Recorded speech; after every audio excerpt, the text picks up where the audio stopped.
there's a rocking chair, like a really nice rocking chair in the corner of my office where I record and edit the podcast. And often my fiance will just be sitting there chatting about her day, and I'll be sitting here like editing and painting my little dudes. And I'm like, it is incredible that she does not think I'm a disgusting like loser for for painting little toy soldiers.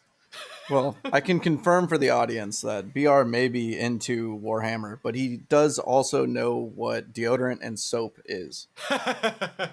Thank fucking God. I appreciate that. You're listening to the Art and More podcast with your hosts, Nathan and BR.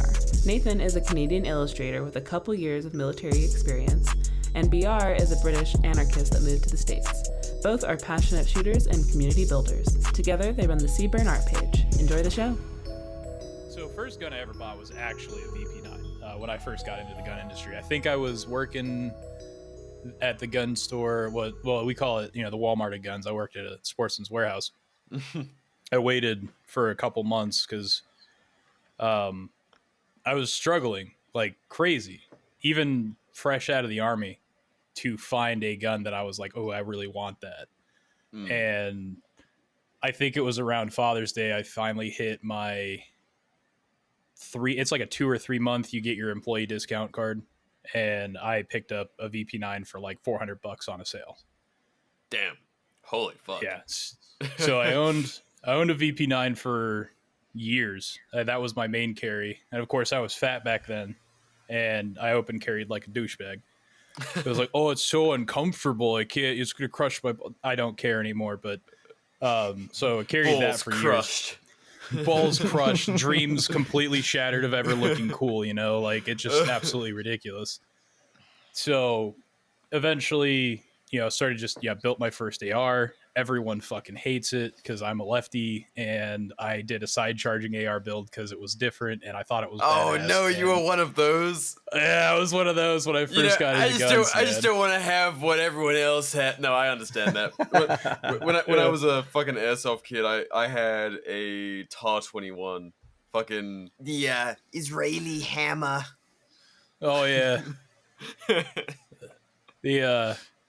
But yeah, so I built an AR, and then, I had my 22s from when I was growing up. But yeah, I've owned probably several guns. Eventually I ended up, I don't remember how I got it. I think it was one of the guys I worked with. He gave me a fucking killer deal on it. It was a USB 45 tag with the suppressor height sights on it. Had like 5 mags, and I think I got it from a guy for like $800. Damn.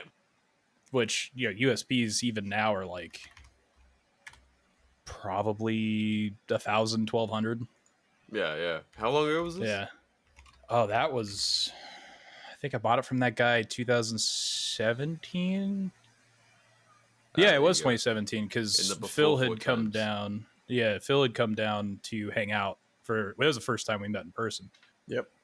He crashed at my place. We went to the range and shot that. So that was 2017. And then, just back and forth, pick it up. You're like, oh, a new, 10.5, custom build. And that one I did like, I did a 10.5. I did Geisley furniture, nice trigger, the whole 9 yards, actual reputable brands rather than, my lower being from fucking Ruger, because it was the only thing we had at the gun store.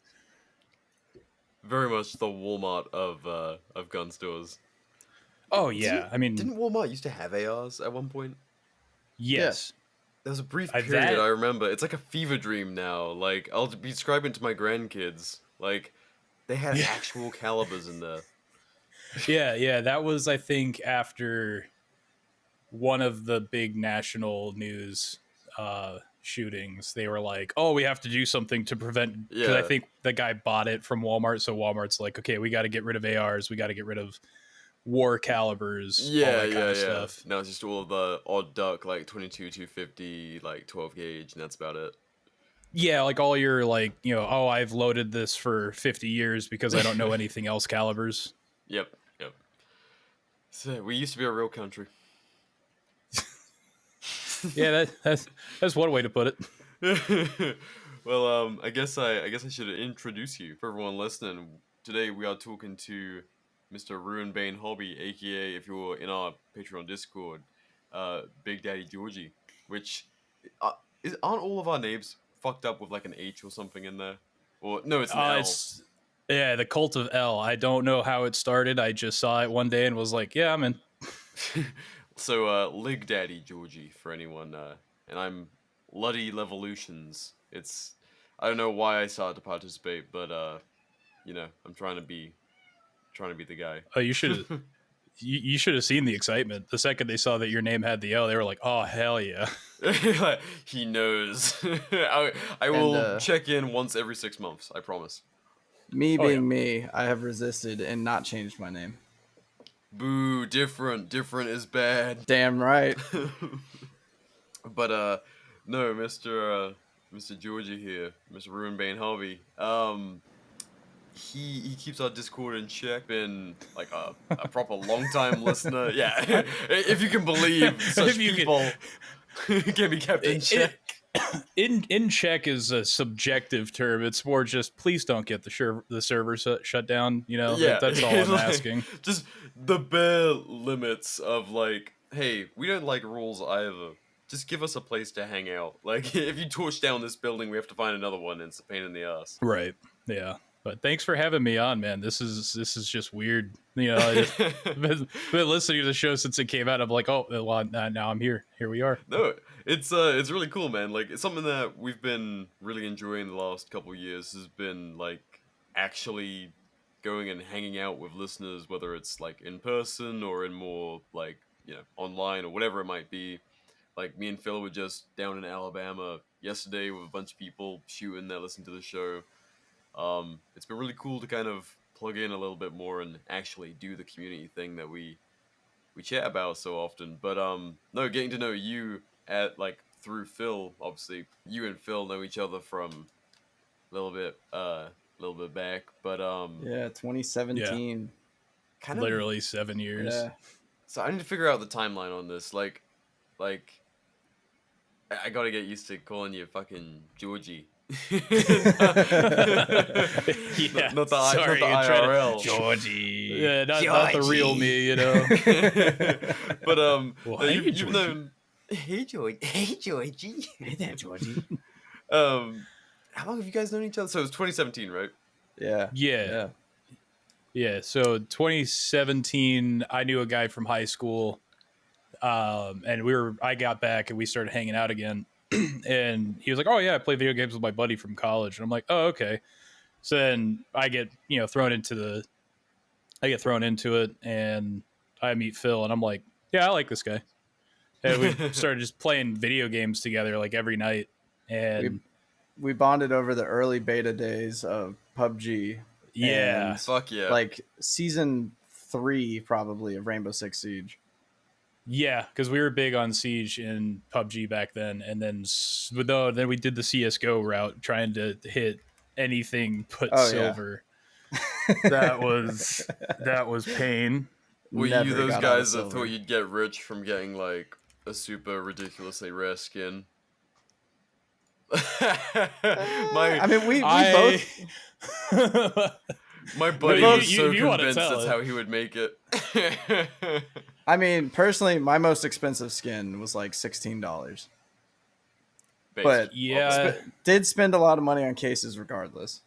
Yeah, no, because I was fresh out, and when I got out of my 3-year stint, I was given money, and you don't give a 22-year-old, 22, 21-year-old like $10,000. Oh, because you were medically discharged, right? I got medically out, so they were like, "Here's a severance check," and I was like, "That's a lot." Sorry of money. About that. Like, so it's like no wonder that like my first 4 guns were 2 or 3 HKs and a custom built AR that I put together in my buddy's shop. It wasn't even like a good AR. It's all choice. The HK. Oh yeah. I mean, you always hear like, oh, the HK's the best of the best. Then you get the VP9, and you're like, oh, this is kind of okay. Surprisingly mid, Germans. Surprisingly mid. Yeah, and the cases were a problem. With no details on that, but I was a case guy for a while. I did have like a $300-400 knife at one point. Didn't fucking use it. I couldn't knife kill to fucking save my life in Counter-Strike, but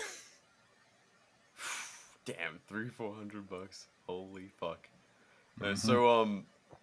So you guys kind of like linked up. Phil's doing his nomad thing. When did like you heard, Georgie? You heard about the podcast first, right? yeah. So I think we both were following the page on Instagram. I'm pretty sure I sent you a meme from the page. Yeah. And that's how you started following. And I only found that meme because I think T-Rex Arms shared something. Hey. Yeah. Yeah, because so it got shared out, and it was, I think it was the same art style that he's always been using. I can't remember. It's been that long. Yeah. Oh yeah. Because that was, I think the show started end of 2019. Fuck, it wasn't that long ago. I think it was. I want to say it was. You might be right. It was either 2019 or 2020 because I had started working at my current job, and at that point, yeah, so it had to be 2020 because I started. It was July 2021 was our first episode. Yeah. Okay. So it was because it was COVID. So well, I don't even know if you could say that word anymore. On this show, I think we're going to start saying it again. I've been replacing it with Tom from Tom and Jerry sneezing for like years. For years, they would put like a stupid fucking little comment on our thing saying like, this talks about blah blah blah blah, and it's like, at this point it was a period in history. Like we have to fucking be able to say the word. So yeah, fuck it. But yeah, because I remember it was COVID. I started getting into all the Gundams, the ones on the shelf behind me, which no one on the audio can hear or see. I can't talk. But yeah, I started getting deep into that, and I was listening to the show back then when I found the episode because I saw the post like, "Oh, we're gonna start a podcast," and I was like, "All right." I got tired of listening to you and Joe everyone Rogan else every night. Yeah, yeah. It's like every night was Joe Rogan, and I'm just like, I don't understand what I'm listening to anymore. Everyone's just going in different directions. And then I found Mitch and Nathan, and I was like, this is hilarious. Phil, you should check this out. Yeah, because I initially ignored the podcast because I was like, why do I want to listen to two more veterans talk about veteran things? That's what everyone is fucking doing so much. And then Thomas was like, no, give it a shot. Listen to it. It's funny as hell. At the time, I lived in San Diego, and I didn't have a lot of friends. So like I was rucking mountain trails like 3-4 times a week, listening to podcasts. And I also needed more podcasts. So I was like, oh, what am I going to lose giving it a shot? Like, all right, this is Mitch here. Respect me for my service. I'm a goddamn war hero. No, not quite. Because I think it was episode 2 was the fat shaming episode. I don't know if it was that early. I'm looking at it right now. Davo Chipman and the Crispy Kids. What a fucking Davo Chipman and the Crispy Kids. Ashley Maddox, Task Force Duma, Canadian versus U.S. military with the Bite and the Bullet Boys. I think where the fuck was the Fat People Industrial Complex? Fuck, it was I think in the 30s. That's still one of our like of all the episodes we've done. That one holds out against like Garand Thumb and Lucas Botkin, which is fucking amazing. That's hilarious. Here it is, 44, the Fat People Industrial Complex. Yeah, that's the John one. Harvey Kellogg and keeping people out of shape. Yeah. Oh, fuck. No, it's that really... It's funny how that split people in the early days. People would be like, you're really, you're targeting a whole lot of people. And it's like, yeah. Yes. Like, it's not actually out of hate. It's like, it's like almost it's really tough love. Like, please get better. No, absolutely. And especially during COVID, like the fucking people were being told to like stay home and order fast food to your front door and don't go outside because COVID like sunlight or something, even though it's killed by sunlight. Like stay inside, don't exercise, be sad, eat poison food, everything will be fine. Yeah, no, I fell victim. I got so fat during COVID, and I was like, dude, I can't die at 40, man. Like, like I can't do it. I've dropped like 50 pounds since then because it was getting bad. Yeah. There's before and after that Phil's seen, and it's just like 100% improvement. Those were fucking shitty times. I mean, it got me into my hobbies, which is nice, you know, but that's the only good that came out of all of that bullshit.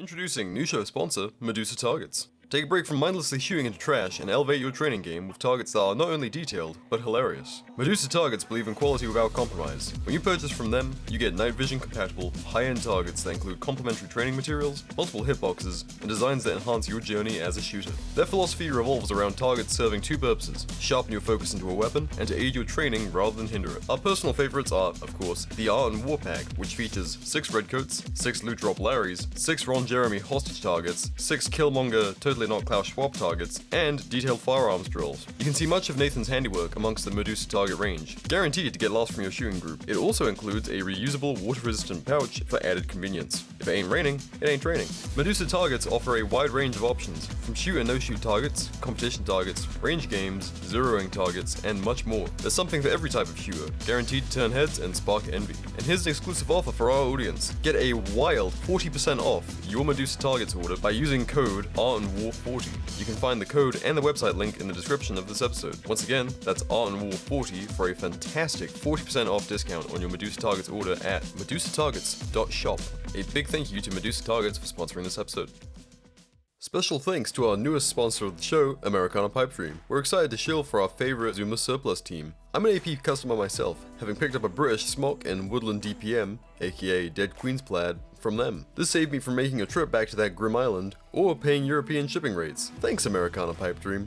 Like, seriously. Whether you're looking for Eurotrash camo gear to LARP in, surplus gear to get you carrying equipment out in the woods, or even night vision and brand new gear from the likes of NorArm and Nixie Works, you can use discount code BONER for 10% off. Wait, is the discount code really BONER? Once again, that's discount code BONER for 10% off everything but night vision. It's drip or drown over at AmericanaPipedream.com. For real, no cap. All sponsors are linked in the description.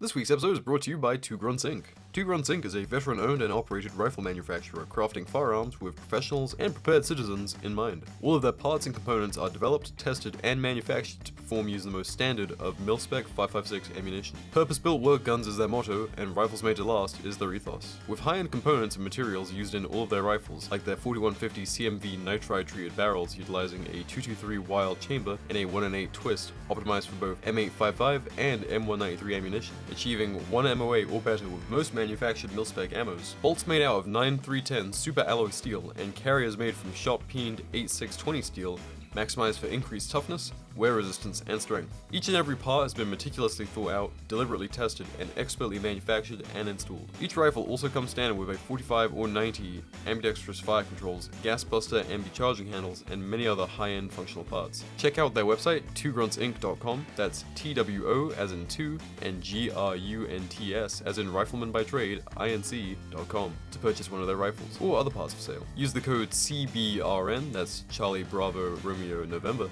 to get $50 off your order. That's CBRN to get $50 off your order.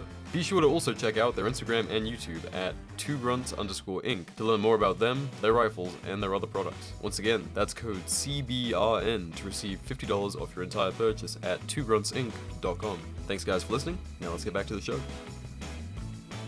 Did COVID lead into Warhammer? No, so we gotta get into the meat here, people. That's what we're here to discuss. It's painting little fucking plastic dudes. That's priority numero uno today. Yeah, you gotta paint your fucking plastic men. You know, the fucking 75 fucking models that are still unpainted and it's not even built. Like, yeah, it's funny. Like, no guest sees this because what I say to you constantly, my pile of shame. But if I actually rotate my camera, just the tiniest bit. Yeah. Just what every other guest doesn't see is the hundreds of tiny little plastic dudes who have been spray painted with a black rattle can and have received no further love. Here, I'll do you one better. Fucking pick this fucker up. E. Oh, he's a vlogger now. Holy fuck! That's a Yeah. That's a really nice setup, actually. So there's shit down there. All of those are unbuilt. Bunch of guys there. Yeah, there's 2 orange boxes down there. That's all fucking Night Lord's kill team shit. I realize the audio's not gonna sound good at that part, but that's fine. It's only my problem. but yeah, no, I mean just shit tons of fucking plastic gray people that just sit there and go, "Please love us." You spent money on us. Please love us. No, this is a very little known fact that like only a handful of people have picked up on over like the last year or so. But how do we enter this topic? Basically, for years I would sit in front of my computer and edit audio for hours at a time, just looking at waveforms.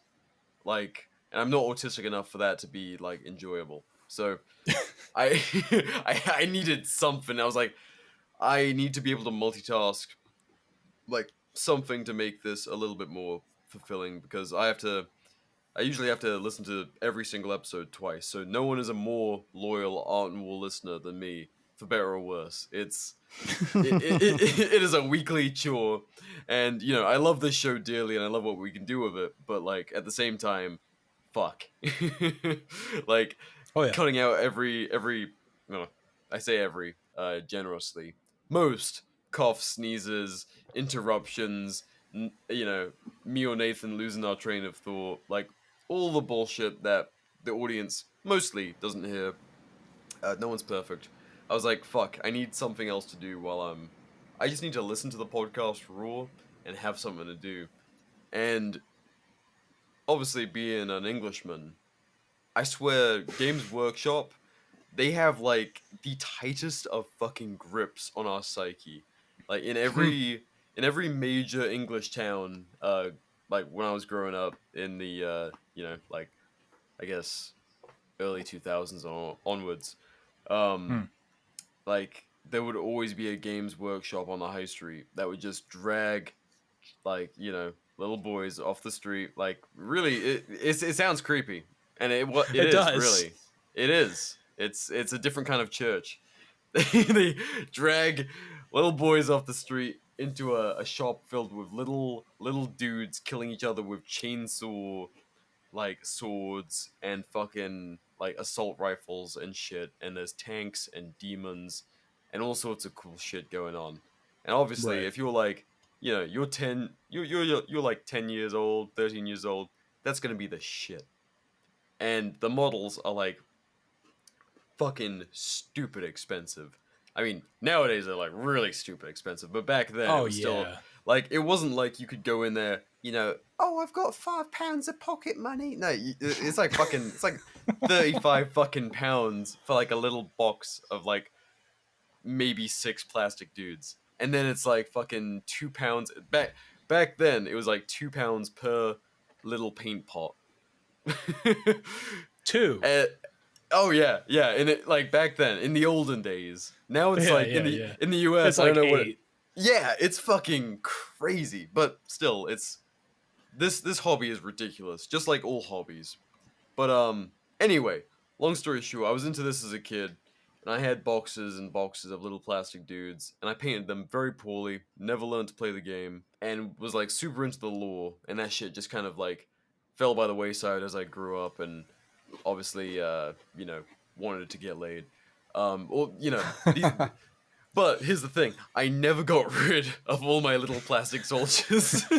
So now you're getting laid, and you're a nerd. Yeah, that's the thing. Like, I had to go off the beaten path and then get back on it. That's the goal, gentlemen. Maintain your autistic hobbies and find a girl who loves you. Yes. Not in spite of them, but because of them. Exactly. There's a rocking chair, like a really nice rocking chair in the corner of my office where I record and edit the podcast. And like often my fiance will just be sitting there chatting about her day, and I'll be sitting here like editing and painting my little dudes. And I'm like, it is incredible that she does not think I'm a disgusting like loser Yeah. for for painting little toy soldiers. Well, I can confirm for the audience that BR may be into Warhammer, but he does also know what deodorant and soap is. Thank fucking I God. appreciate that because yeah, that is the downside. Like, so as a little kid, you know, obviously, yeah, oh mom, can we please go into Games Workshop, blah blah, and you just see her face drop like, fuck. Like, God damn it. I go have to in there- smell that store again. Phil, have you ever been in a Games Workshop? No, but I've been in a lot of like competitive, card game workshops. That's fair. That's fair. Same exact thing. Yeah, you go Yeah. in there. I don't know why this happens. Like, I think it's men who like I don't really care for like all of the degeneracy. Those places, there is some fucking degeneracy going on pretty often where it's like men have fallen so far from a place of self-esteem. They don't give a fuck like the I'm smell they're pheromone giving off. maxing. Yeah. I'm pheromone maxing. It's a fucking disaster in there. It is truly the kind of like soy jack, just fat people industrial complex like success story in most Games Workshops. You want to defend this or what? No. So it's perfect because I was at the store yesterday and I just ran into that fucking guy, you know? Oh no. And you just like, you look at it and you're like, my core group of guys that I play with, getting married, girlfriend, successful job, like everything, takes a Nice. damn shower, wears deodorant. Nice. And then you'll like walk in there and you'll start playing, and then you get that one guy that walks in and you can smell him from the door 15 feet away, and you just go, son of a bitch, I've got 4 hours of this. It's like, oh, I'm trying so aggressively to overcome the stereotypes of this hobby, and you have dragged us right back down to zero. I mean, thankfully Warhammer's getting big enough to the point where it's less of that. Because then it just falls on the Yu-Gi-Oh! And the Magic the Gathering guys, because I refuse to associate, which the guys who are is what it running is. like anime style in middle and high school. Oh yeah, you go to one of those like what it's specifically dedicated to a card store. There's one in my local area that they sell Warhammer, and they had the one thing I needed, and they were like, well, just if you go there, just know it's a Magic the Gathering store first. And I'm like, whatever. It can't be that bad. People play Magic here. Those guys shower. The second you walk through the door, it's like hitting a brick wall.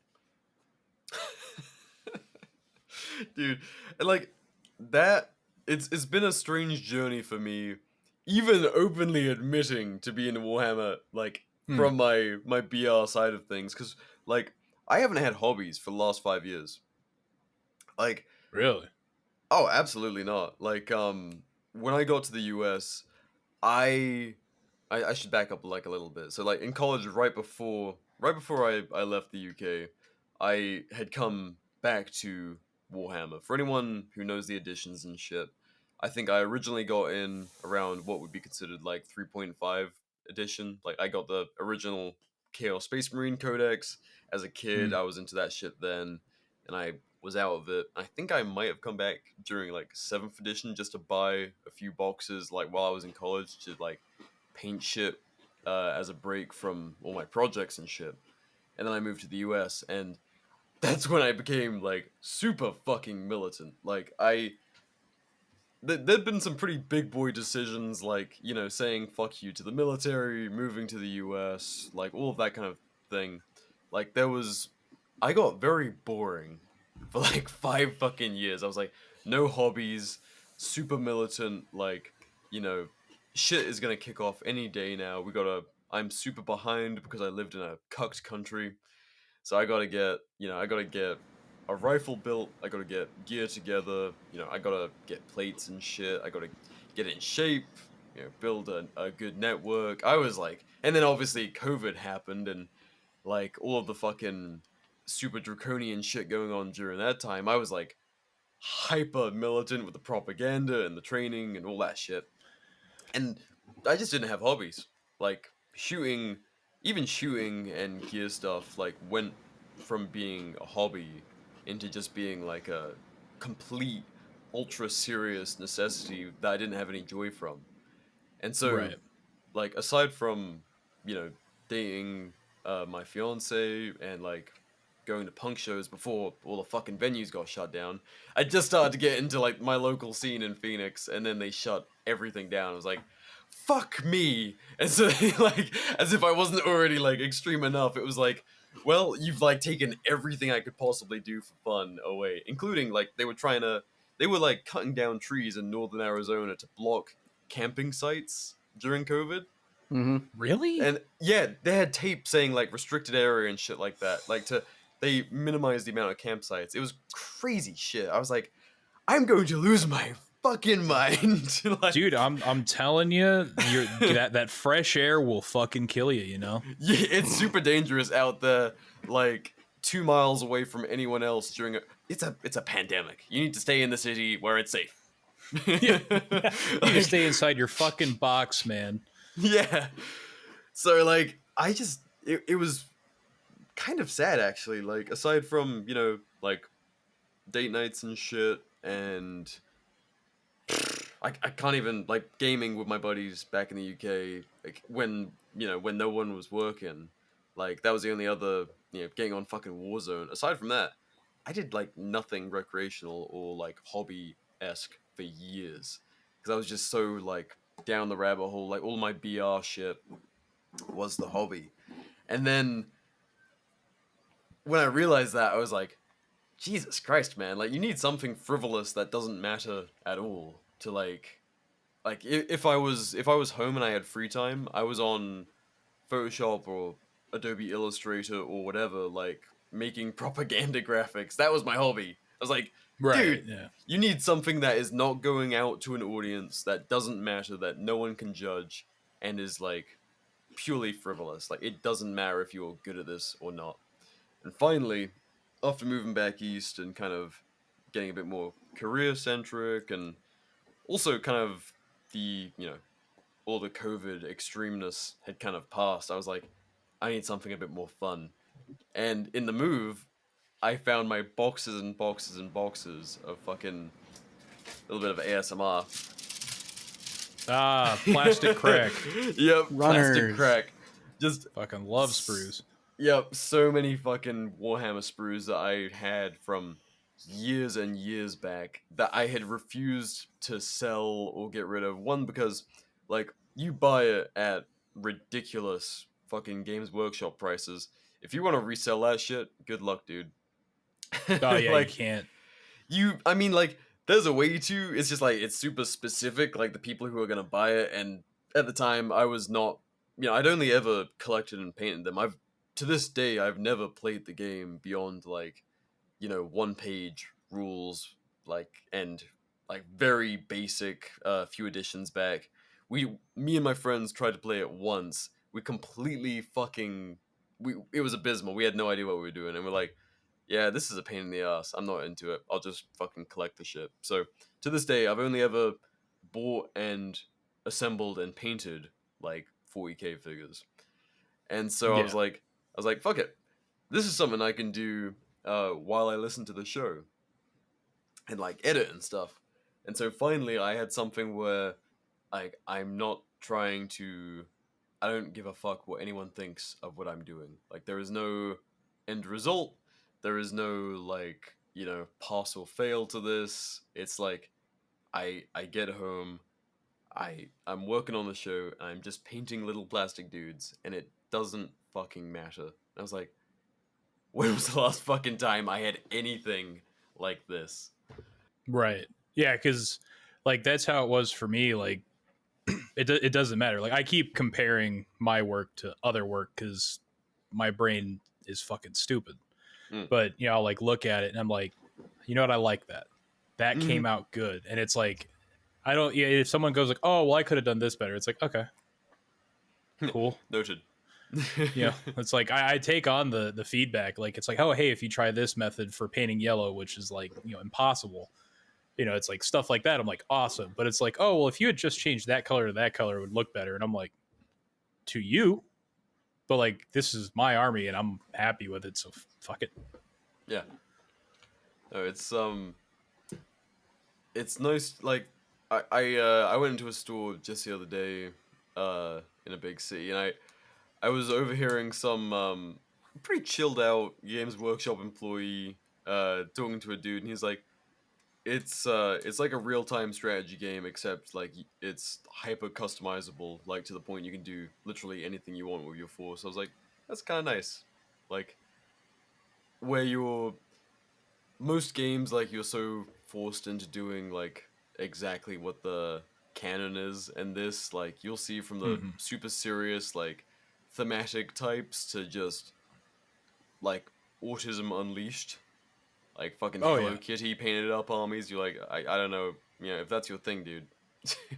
Yeah, I mean, if you like it, you like it. You know, that it's there's a big divide in that space because it's like you've got guys like you and me who will just be like, I'm gonna make whatever and I'm gonna love it and I'm gonna use it for what it what I intend to use it for, not just model for advantage or anything like that. But then you have the other part where it's like, well, you didn't put his gun facing this direction, you put it this direction, so technically he can't see my character now because his arm's not in the right. It's like, okay, I I'm just wanted to sorry your make a parents cool didn't hug model. you. Yeah, exactly. It's like, why are you being like this? Did you get bullied too much? Like, how did you get into 40k? Because like, I don't know how it was in the States. Like, I don't know how long you've been into it. Because like visiting the States as a younger kid, I would be like looking for games workshops, and it's just not like, at least back then, it wasn't where there was one in like Yeah. every shopping mall like it was in the UK. Yeah, so it was very very niche back then. I want to say I was about I want to say 10 or 11 years old when I got into Warhammer, but it wasn't Huh. the actual models. Mm. We were going through Best Buy one night and I saw Dawn of War sitting on the PC Oh, game cool. rack and I went, "That looks cool. Can I have that?" And they're like, "Yeah, sure." Because back then I was, as a kid, it's like, yeah, I played Halo and Call of Duty and all that, but like my jam was on either, one family member's PC or another. I played a fuck ton of Age of Empires and like other RTS games. So when I saw Dawn of War, I was like, this is fucking cool. Had zero idea what it was about or that there was a board game or, thousands of books or anything like that. So I just played Dawn of War and then I got the expansions and then Dawn of War 2 came out and I was like, I fucking hate this. Because they completely changed the formula. So that was like, I was like, oh, I like Warhammer, but all I knew of Warhammer was Age of Empires-esque video gameplay. And I ended up like, I think one of my stepdad's coworkers, he was watching me and he's like, I saw a dreadnought and I was like, oh, you've got a dreadnought. And he's like, how do you know what a dreadnought is? Like I'm a 10-year-old kid. And I was like, oh, I play Dawn of War. And he was, oh. And That's cool. he kind of like runs me through it. It's like, I think 4th or 5th edition time frame. And it's not connecting at all. I'm a child. I don't understand what's going on. It's math. Like you're doing a lot of complicated shit with your toy soldiers. Yeah, I just pull mine out of a bucket and pew pew. Yeah, it's like, what do you mean I can't just walk him across the map in 0.5 seconds and then beat up your commander or whatever? As a kid, and then birthday rolls around. Funny enough, I get my first airsoft gun and my first Warhammer models from the same guy. He went out and bought me my own dreadnought for my birthday. So that's why I was like, oh, there's models. So convinced my mom, like, hey, let's go to a store and look at Warhammer stuff. Because I think at one point I had conned my aunt and uncle into buying me Warhammer models. I don't remember why or how, but I remember I ended up with a set of the old metal Death Company Blood Angels jump pack Marines. Painted them terribly, of course. I had a dreadnought, I had them. Go to the store with my mom, I get like basically what would be considered now like a combat patrol. So it was like 2 squads of Marines and a Rhino transport. Tried to do the whole painting thing, it didn't turn out right. I dumped it. I was like, oh, just taking paint directly from the pot, no thinning at all, just like clumpy looking little dudes.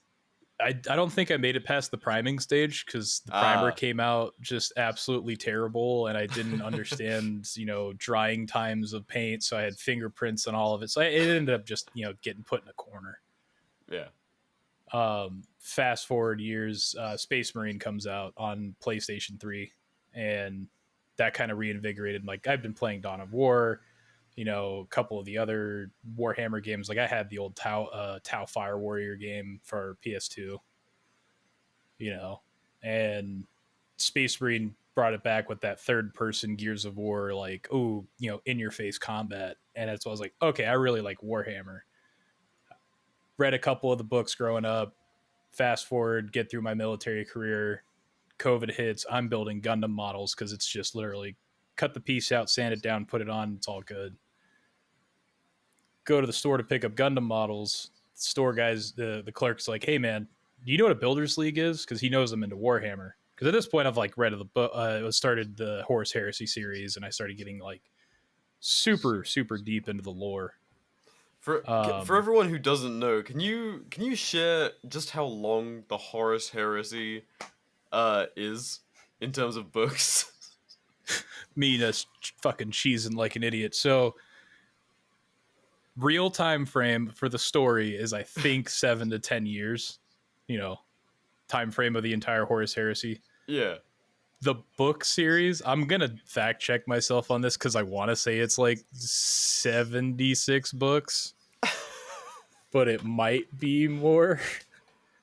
I thought it was like 40. Is it more? Is No, it much more than? It's Holy so fuck. much more. Oh my 64 published volumes, not including the other probably 20 or 30 novella style books, the short stories. Yeah. So like all together, we're probably looking at like 85 books. And I've read, at this point, I've read, or at least listened to on audiobook, all of the Horus Heresy main series. Holy fuck, that's impressive. I am nerd fucking incarnate. I am the Warhammer 40,000. I am James Workshop, man. The 40k. For further context, for anyone who is just like has maybe seen like a few Warhammer related memes and they have no idea why the fuck this stuff is popping up, like the Horus Heresy is an event that happens like in the 30k timeline, so 10,000 years prior to like whenever you hear Warhammer 40k, that's the main saying. And so there was Space Marines fighting 10,000 years prior to the main saying, and then Yeah, the lore is so fucking deep that how many did you say? 64? so just that 7 to 10 year war is 64 books. and some of it's like been laid out. Like, I think the first Horus Heresy book came out in the mid to late 90s. So Holy literally fuck. like 30 actual years of books. Yeah, didn't And they? some of they it's like just about wrapped it up recently. End in the Death Part 3 was 3 or 4 months ago. Yeah, I remember fucking because crazy. that book pissed me off so fucking bad. Like a dissatisfying end. My favorite character survived the entire war and then gets absolutely just fucking murdered at the end, and I'm just like, what the fuck, man? Like, I don't want to play with you anymore. Literally, it's everyone's favorite character. No one's gonna understand this except for you and me looking at each other right now. It was fucking Erebus that did it, so R.I.P. fucking R.I.P. yeah. That book pissed me off. But yeah, I got into Warhammer. I started listening and reading the books more during COVID. And the guy mentions the Builders League, and I was like, I have no idea what the fuck that is. And he's just like, you buy 200 points worth of models, you play for 2 weeks, and then on the third week we go up 200 points to 400. The rule is you have to buy the models at the store. And I'm like, oh, so it's just like every 2 weeks you go up in point value so you can like learn the game. And he's like, yeah. I'm like, yeah, fuck it. I just stopped buying Gundams and just started doing Warhammer. And now I've been physically playing every weekend for a year and a half now. Damn. It's a lot. It's a lot of bullshit. I mean, like, obviously you enjoy it. Like, is it kind of one of your? It's basically your main hobby, right? At this point, yeah, I would say it's like what takes up most of my personal time outside of like maintaining a gym schedule, maintaining a stream schedule, working. That favorite thing I love to do. For the man. But yeah, no, it's my primary hobby at this point. I have an entire desk. You saw it. It's all I put my money into anymore. Like even like sitting there looking at what I'm like, I got my rifle bag from a couple weeks ago sitting there, and I'm like, I really need to run you more. I need to not lose those skills. It's always humbling. Me and Phil this weekend just like, hey, can we still run with a pack? Do I still know how to put a tourniquet on? How retarded am I? Fun fact: that was the first time I've ever shot and maneuvered with a ruck on. Really? That shit sucks. It does suck. It fucking sucks. It was fucking good though, dude. Good. But that's me getting out of the editing chair, having not done like we've done range days where we've been filming stuff and like running and gunning with camera movement, rifle and stuff. But it's like those days when you're doing media shit, it's so much less like solid training reps and more just like, did we get what we need for the project? Yeah, did it look cool? Great. Yeah. Can go home. Yeah. And that shit, like, it just doesn't. I mean, you're running the gun. It's good for like basically weapons handling and movement, and that's about it.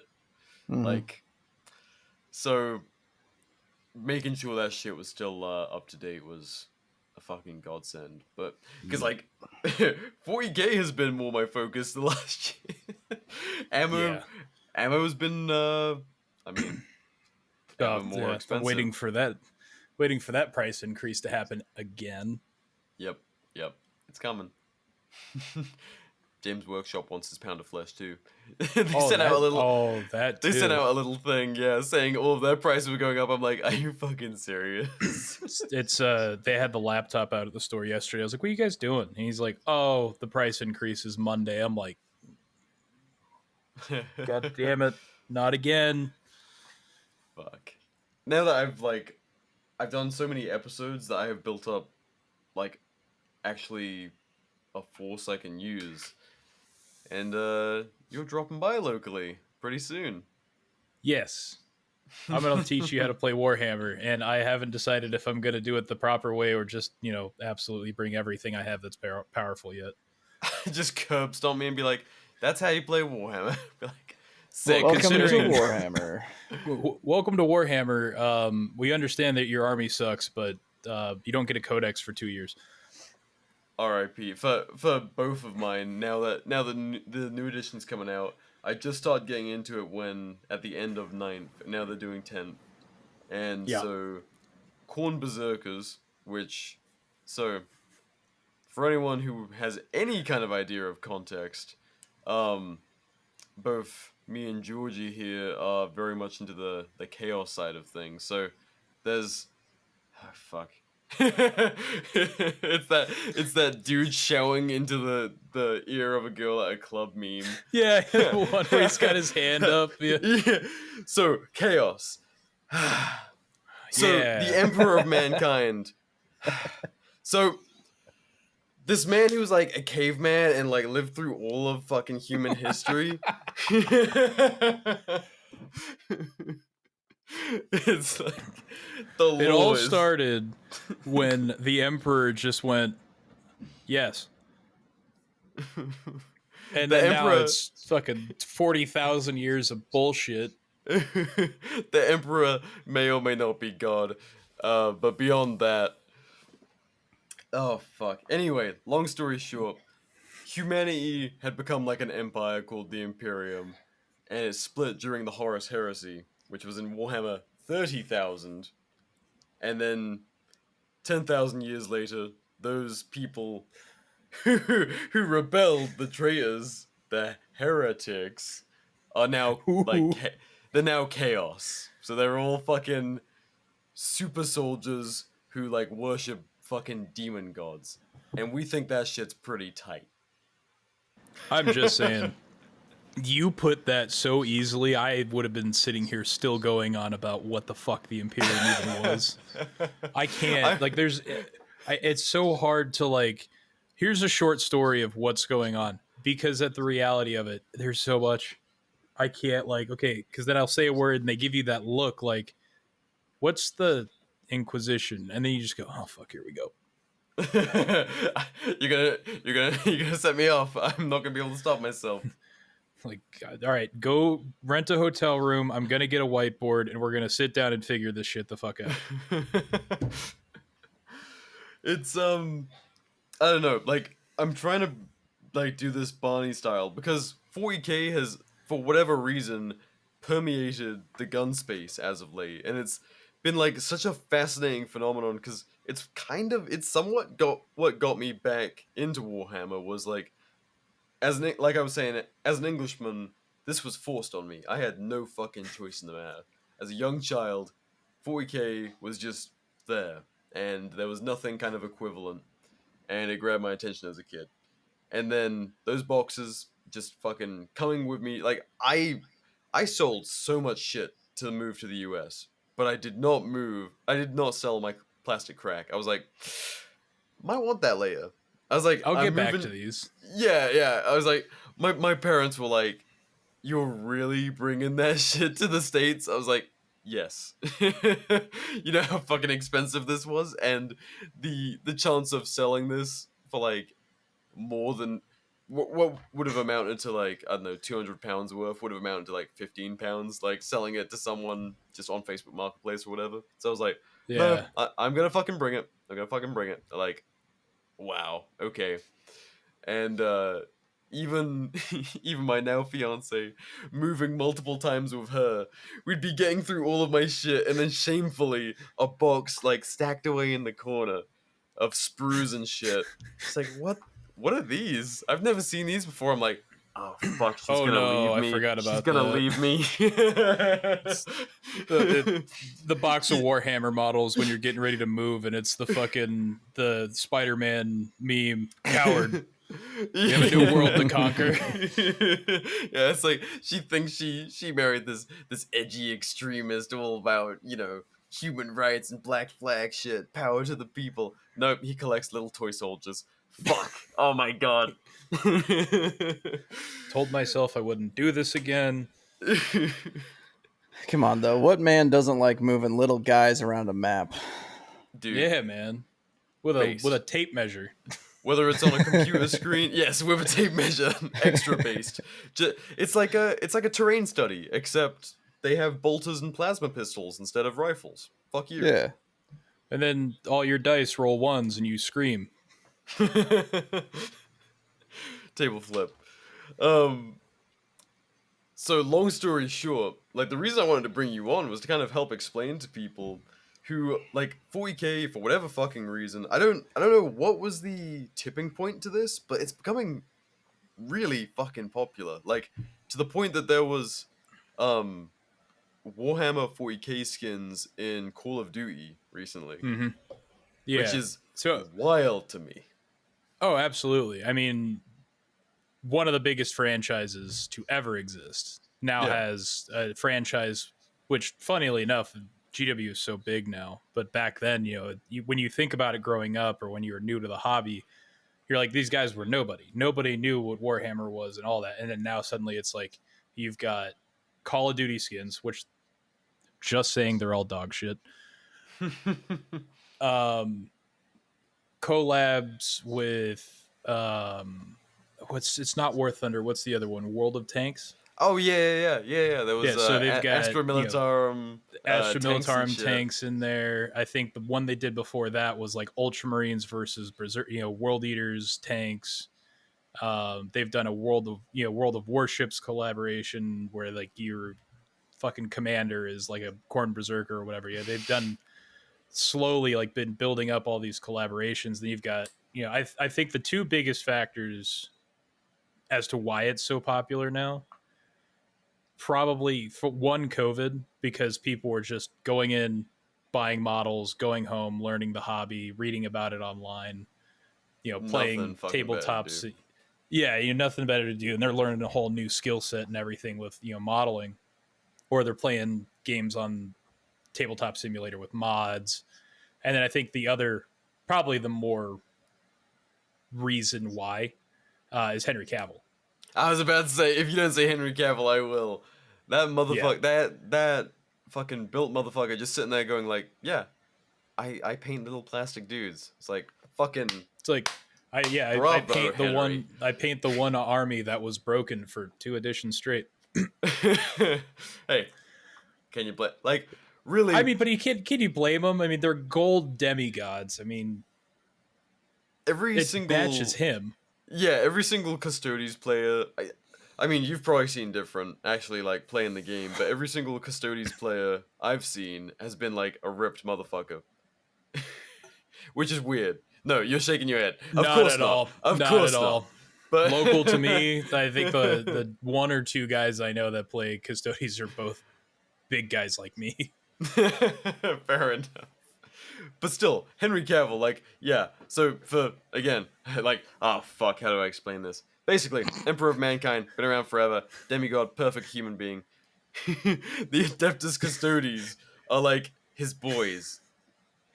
Just remember, if you need help, I am here. I'm trying to do it in the most, like, in a very concise manner.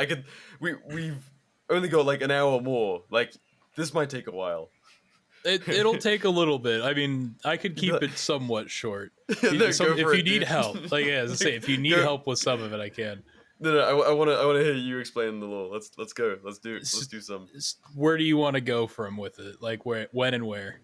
You'd be like, the fucking women now. Oh, we're ignoring that. I'm not even going to start that conversation. That's, for the record, that's the most recent controversy in Warhammer 40k is they kind of like randomly go like, oh yeah, and the Adeptus Custodes, there's also women amongst them, and just like randomly to like make people argue online. You know what I think it was? I think it was a really intelligent way to get like just the words Adeptus Custodes like said all over the internet and like boost the search value of the fucking term as they release the codex. I'm like, it would be see smart. What you're fucking doing. Counterpoint. This is gonna sound schizophrenic as fuck, of course, but it just so happens that in I think it's the last year that a certain real estate giant named BlackRock owns massive shares in Games Workshop. Oh, really? That's why they're getting so big. So that's why people are like, I'm so that's like the big BlackRock. one. I'm gonna tickle myself. I'm gonna die now. That's like my schizophrenic theory. Honestly, I don't care, like this? Personally. But like, I think the biggest issue for me was like, because looking at the lore, right? Yes, they were called the Brotherhood of the Custodes, whatever. When you actually look at it, there was never any established lore of like how Custodes are created and who can and can't, unlike Space Marines where they've tried to implant gene seed into, God, this is sounding so fucking terrible. Go for it. Send it. But install, fucking goddamn it, creating Space Marines with women failed because its male genetics wasn't compatible. So it failed, and it said like only men can be turned into a Adeptus Astartes. Because they're taking like the fucking genetics of the Emperor himself from the Primarchs. Yeah, who are the Emperor's sons. We haven't even. That's the first time Primarchs have been said in 55 minutes. So the Primarchs. Yeah, fuck. We'll get there. But for me, it was like established lore. There was no like definitive. Oh, we tried to do that, but it failed. Which I could also be wrong about. The Adeptus Astartes. There's so much. What do they call it? Warhammer has such a unreliable narrator. That's the other thing because they've been like it's been around since the 80s, right? Yeah. I think because it was originally Rogue Trader, and that turned into Rogue Trader turned into Warhammer 40k because before that was Warhammer Fantasy. Yeah. Yeah. Um, So it's but been yeah. around for like a little less than 4 years, right? Or maybe it Almost has. 50? It might. Really? So I Fuck. think it was like 85, 86, somewhere in there. Fuck.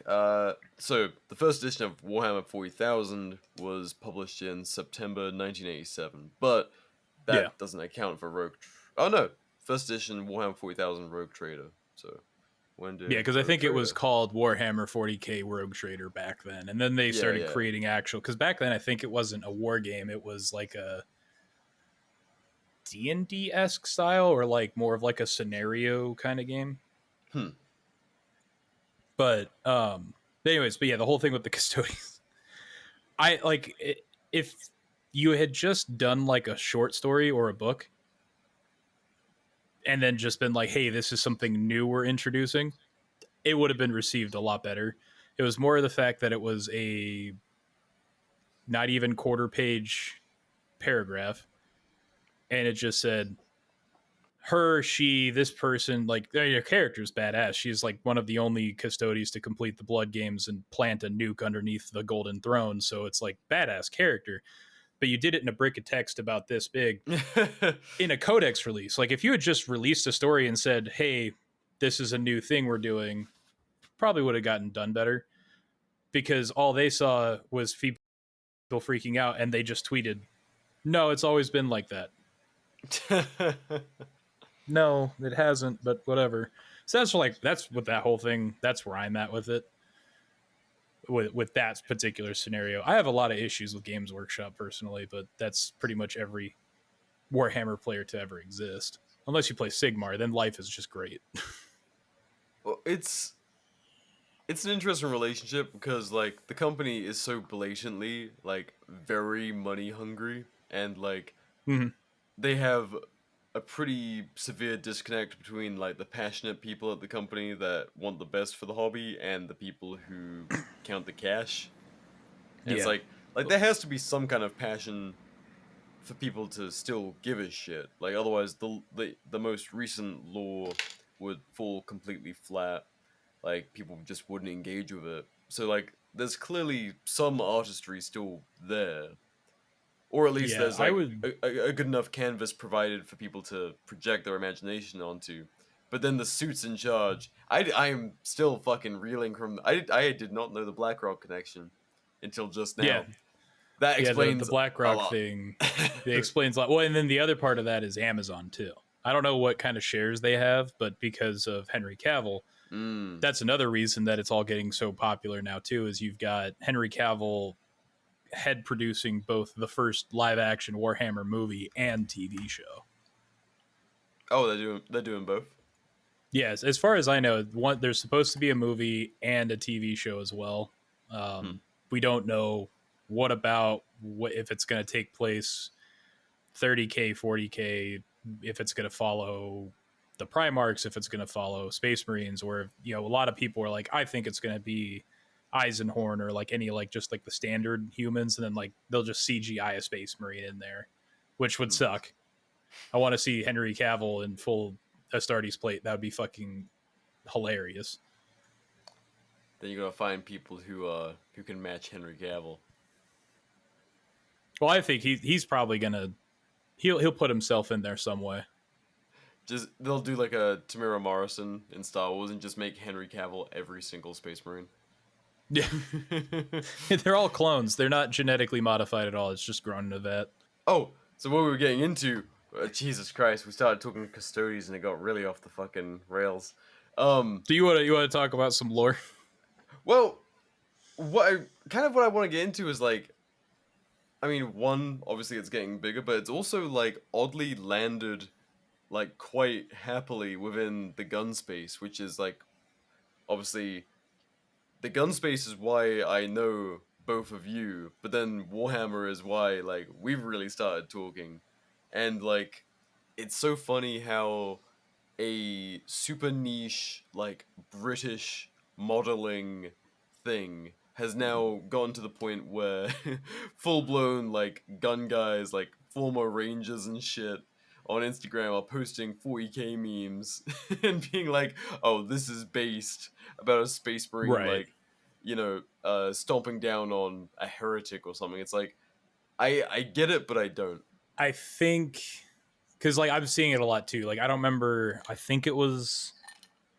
I want to say it was one of Grand Thumb's videos or a short or something. I just saw these guys full gear, uniforms, and everything, and he just points to his shoulder and he's like, "Yeah, I got this Black Templar's flag on my shoulder," and it's like just like a little what would look like kind of like a purity seal for armor, but it was just like black and white with the Black Templar symbol in the middle of it, and it's just like an edit of them shooting and a lot of shots of that patch.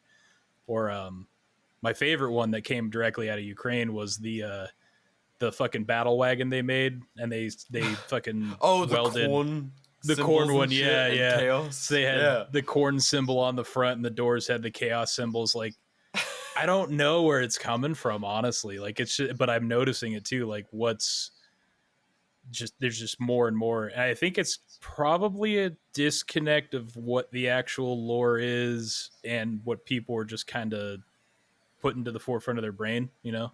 Just enjoying the imagery of it, because I mean, obviously in Ukraine it was the imagery, but I mean also to an extent, like obviously blood for the blood god, like, and then Very and on then, the nose, yeah. Like if you're gonna rock anything, into a war zone where you're potentially gonna die, and you're rocking the symbol of the blood god from Warhammer 40k. Yeah. One of the things that comes to mind is like, because a lot of the Space Marine stuff, the loyalist side, it's very the Holy Emperor, all that kind of stuff. So then a lot of people Very in the trad. gun space are very trad or religious in some form. So they kind of like associate that imagery, and then it's like, oh, that's fucking badass. And when you Even look though they're at worshipping it like a false that, idol. yeah, they're worshiping a false idol who never wanted to be a god. Chaos is better. Individuality, 8-pointed star. That's another weird thing. Is I don't know. Like on the flip side of that, I've seen anarchists, especially like since 2020 with all the riots and stuff. I've seen anarchists rocking 8-pointed stars and stuff, and I'm like, huh. There's one of the like more like anarchist boog boys who was running around during that time period who I've interviewed, Magnus. He's a Warhammer guy, but like What army he likes. Yeah, chaos. Shocker.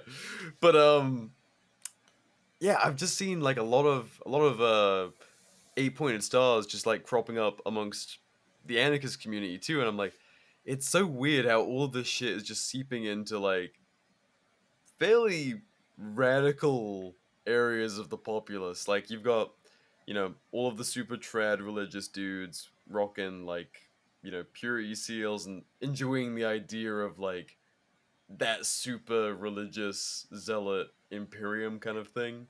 And then chaos is just like, I've seen people fuck that. Yeah, no, I've been seeing people like fly chaos banners and shit during riots. It's like, what? I mean, it kind of fits. Oh, it absolutely does. I mean, could be CCTV from a hive world. Some of this shit. Right. Yeah. I love how every time we say something, they're just gonna go, "What?" Like I'm trying, guys. I saw like two memes that looked based that referenced 40k. So now I'm trying to listen to this episode, and I learn absolutely nothing. Basically, I mean, yeah, I really don't know where like that connection's coming from. I'm noticing it too. Like when we talked about it before the show and weeks prior, I've been trying to like think of like where the connection's coming from, and I think a lot of it is just like I think it might be just like closeted nerds as well. We are everywhere, as this video represents. Like personally, historically I have fucking hated. While I am a nerd, like I will absorb lore and knowledge of like whether it's Halo or 40k or fucking Star Wars or whatever it is. I'll absorb that knowledge and like have like fuck it. The the knowledge just seeped out of my brain. I was just thinking of like a Star Wars alien race that I oh, we were watching me and my lady were watching A New Hope, and we were talking about Greedo and how he's like on screen for like 5 seconds, and I'm like, oh yeah, you know, he's in the film such a short amount of time, and then he's like the inspiration for an entire race of aliens, you know, the Rhodians, and going into like all that kind of shit and blah blah blah. And I'm like, I like to store that stuff, but at the same time, and I'll share the exact event this stems from. I'm like super not ashamed, but I just have a distaste for talking about nerdy shit publicly, like historically. If someone like I could be super into something, and if someone just approaches me in like a crowded space and wants to talk about all of that shit, I'll be like, yeah, man. Yeah, you know, and just kind of like kill the fucking conversation. I'm like super not into going full blown nerd, being like, oh yeah, dude, that's so cool. I'll just be like, yeah, man, you know, that's a thing. I won't speak about it out loud. And mainly comes from fucking middle school. First day of middle school. My best mate, episode 3 had like recently come out. He fucking slaps down the Star Wars encyclopedia. Like minutes prior, I was going to him. I was like, dude, we have a chance to kind of start anew. It's a new school. A lot of kids from all the other primary schools are mixing here. Like we can be our own people. Like it's time to reinvent ourselves, buddy. And he's like, yeah, man. Like then slaps down the Star Wars encyclopedia book in our homeroom. First day of class, I'm like, oh fuck, we're gonna be nerds. Yeah, you forever. guys want to see my lightsaber collection? I've got it at home. You can come out. You can come hang out. He's sitting there going like, huh, did you know that actual guns exist in Star Wars? They're called slug throwers. I'm like, like, we're fucked. God. Yeah. I have just this deep nerd shame. I don't know if it's from that or like partially because of that, but it's certainly there. Like, I could see it. It's also kind of a fear because like whenever you see Disney adults, like, and it's so widely accepted. Yeah. Like, because I view it's like being a cuck to like a multi-billion dollar franchise that's run by people who have no care for the actual, like, all the creativity that spawned the thing, and they're just like they just like keep on milking the cash cow and produce shit to enrich ourselves that all of these fucking losers will buy up. And so like then the anarchist like rebel part of my brain is like, fuck these people. I don't give a shit about this. Like I don't want to be excitably chattering about nerdy shit because I'm like empowering these fucking disgusting BlackRock like drones. And then at the same time I'm like, yeah, but I wonder which Primarch is going to be the next that comes back. Yeah. You're sitting there like, I fucking hate it. It was me yesterday. I'm like, they're talking about a points update because I guess the next season or whatever of 10th edition is coming. I'm like, all right, whatever. And they're like, expect the points, change. And I'm like, I just had 3 points changes. I fucking hate Games Workshop so much. Like I bitched about it for like 2 hours during my game yesterday. Turn around, go buy a fucking model. Yeah. It's like, it's something and this owed to me not having hobbies for like a few years was like, one, they put out those fucking putrid new Star Wars films that like just had absolutely no fucking soul and like were just to monetize what existed in the existing audience. And so I was like, okay, I think I'm done being a nerd in any kind of like I'm retiring in official capacity. Like they're just milking us, and I will not be a part of this. I'm too old for this shit now, and obviously that shit, it's still here. But like I didn't want to be a part of their fucking schemes, and then like just Disney adults are much less a thing in the UK, whereas here they're like a very proud like subgenre of women and men. Good fucking god, gents, have some goddamn respect for yourself. Oh my god. If you get a real interest. If you have a matching Mickey Mouse tattoo with your partner, please don't breed. I beg you. Please go seek couples therapy because we know you're struggling. That you have almost certainly already had thirds and fourths and fifths in your relationship, and it is not helping. But no, like the Disney adult phenomena just pushed me even further away from like enjoying anything. Yeah, because it's like I why wanna be are that these guy. people just? Why are they left alone? But then I get shit on because I like plastic toys. What the hell, man? Yeah, I'm like, I don't want to be excitedly babbling about dudes that have implants in their heads that make them more aggressive, and they wield chainsaw axes, and they're like just fucking crazy for collecting skulls for a demon god. But Yeah, but at like the it's same time, way cooler. Way That- fucking cooler. that's the other thing that helped me get back into 40k was like going from more or less exclusively going to like punk shows to Phil getting me into like, you know, starting to explore hardcore shows a little bit, and fucking No Cure having corn related Oh, the merch. hoodie. Yeah. Yeah. I'm like, that's fucking tight. Like, Fuck, I love that fucking hoodie, dude. unfortunately, the only blood I've ever drawn at a hardcore show was Phil's because I was being a dickhead wearing spikes in the pit, like like proper like nasty spikes, and I definitely Nice. got you a few times. I was like, oh, you're bleeding. I'm like, I wonder what that's from.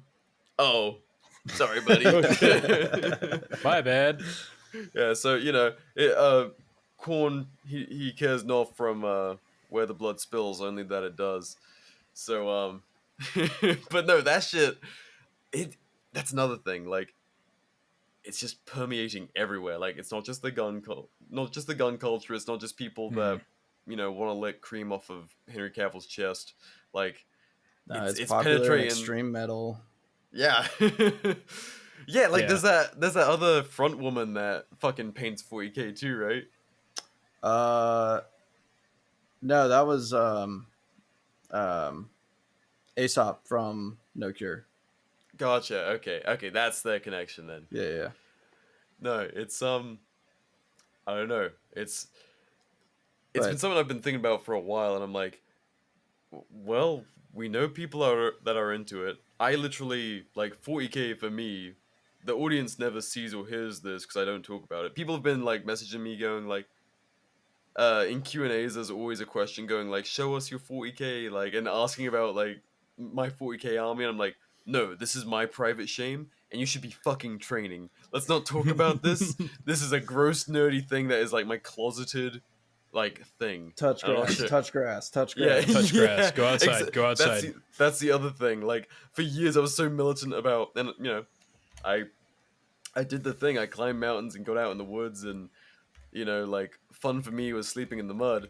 And now I'm like, fuck, I'm painting little dudes again. Paint my war dollies, bro. Hell yeah. Yeah, because I Um, remember the one of the episode like previews you guys posted on IG.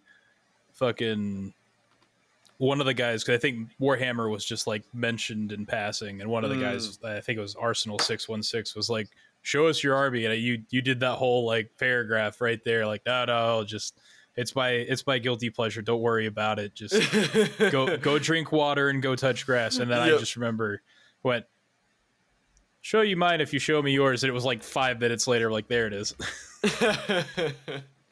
No, and that's the thing, like you were saying earlier, like, I do think there are a lot of closeted nerds. Even fucking Lucas Botkin shared like his Imperial Guard army that he started to build.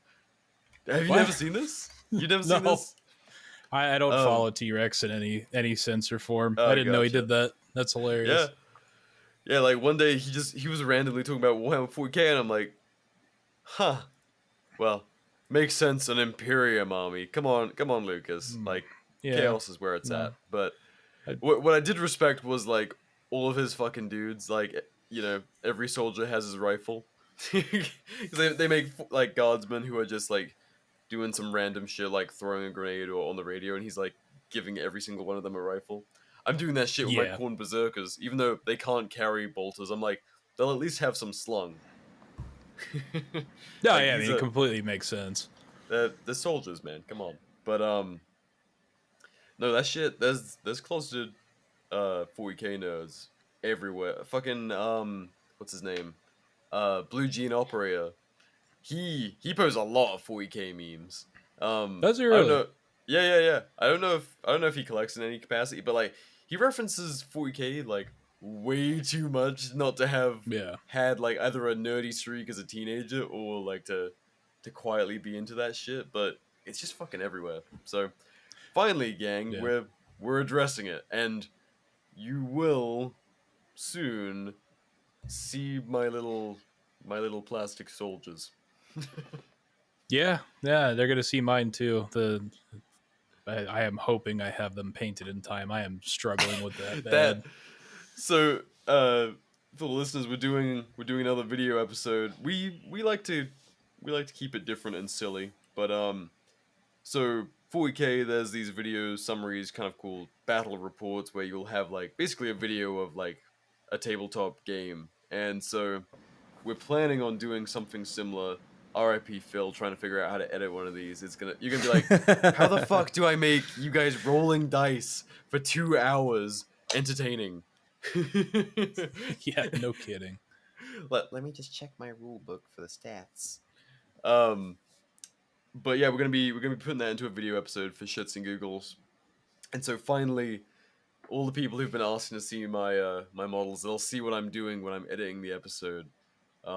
I'm even building a table right now in my workshop, which is something I've wanted to do since I was like 12 years old. And I think I painted one MDF board before. I like spray painted it black, and then like with some shitty acrylic paints, I painted like little lava rivers onto it when I was like 12 or 13. And then since then, I've always fucking appreciated models and shit. And this is finally a chance to like indulge in all of that. I have an excuse. I'm like, I have to get this shit done before you come and visit. So I'm building the board, building terrain, and then the other thing we're trying to hold each other to is make these things as pretty as possible for the camera. So we're trying to get 1,000 points each painted before August when you're coming up here or coming over here from Arizona. So Yeah, we shall see. It's like I gentleman's agreement to try and get them painted. it's been so fucking hard to keep up with it because I'm like every day I walk into that store, I'm like, oh, I needed one of those, and then I go home with it. I'm like, fuck, I need to paint you now. God damn it! And I just have so much shit, and I'm like, okay, I gotta get it done. I got this many models, and just as context for everyone else, like when we talk about like 1,000, 2,000, 3,000 points or whatever, that's essentially your army strength. Each unit has a point value. You add it up to 1,000. So like a standard game is like 2K. So we're doing like a smaller game to keep it, not 4 or 5 hours long with teaching and everything.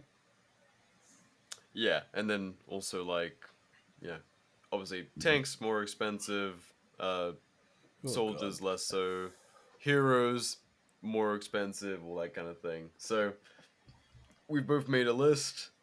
I'm doing basically it counts as Death Guard, so they're like zombie chaos worshippers essentially. They're like if you think about the four horsemen of death, you got war, famine, and the other ones I don't fucking know. War, famine, what is it? Is it one Pestilence? plague? Yeah, one's pestilence. That's the one. Yeah, war, famine, pestilence, and death. That doesn't really correlate to the chaos gods, but pestilence is more or less Nurgle, who's what I'm doing. So like disease and decay and shit like that is kind of the force I'm doing. And you're doing Black Legion, which they worship all the gods, but they're like more kind of like, how would you describe them? A Black Legion player should describe the Black Legion.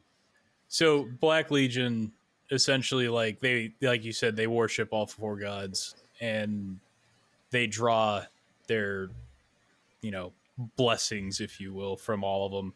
So they're able to utilize all four. Whereas, like, your army primarily focuses on one god, another army will focus on another, like World Eaters. But with like Black Legion, because it's hard to explain it. So the Horus Heresy. Yeah. No, so like the issue is like in a previous edition you actually selected the legion you wanted to play as, and mine was Black Legion. Very utilitarian, like all around warfighter type deal. They deal in all facets, artillery, heavy weaponry, specialists, like the whole 9 years. So it's very like utilitarian in their use. So Horus. Oh god. Oh my god.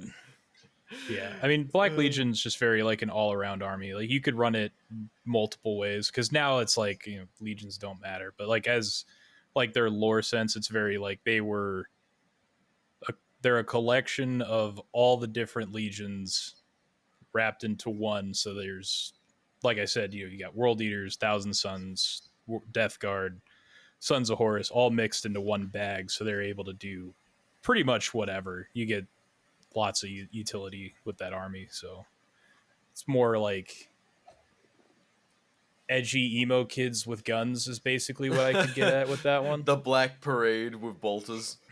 Yeah, genetically modified, and they're like, oh, I like demons sometimes. Yeah, so it's gonna be funny because most of the memes that you see are like, super Imperium, like Holy Emperor, Space Marine and shit, and then naturally our two armies are like grubby ass, chaos worshipping heretics, so less not so based. God, subjective, godless. Yeah. No, chaos is, I would argue, somewhat based aside from the rape, murder, and pillage. They're just trying to be their own guys. That's the other thing, though. In the universe of Warhammer is like there are basically no good guys, and the closest thing to the good guys are like space communist aliens. Oh, the Tau. The Tau, yeah, yeah. Fucking. They believe in the greater good, which is essentially for the being greater like, good. Yeah, being boring little like one-minded people.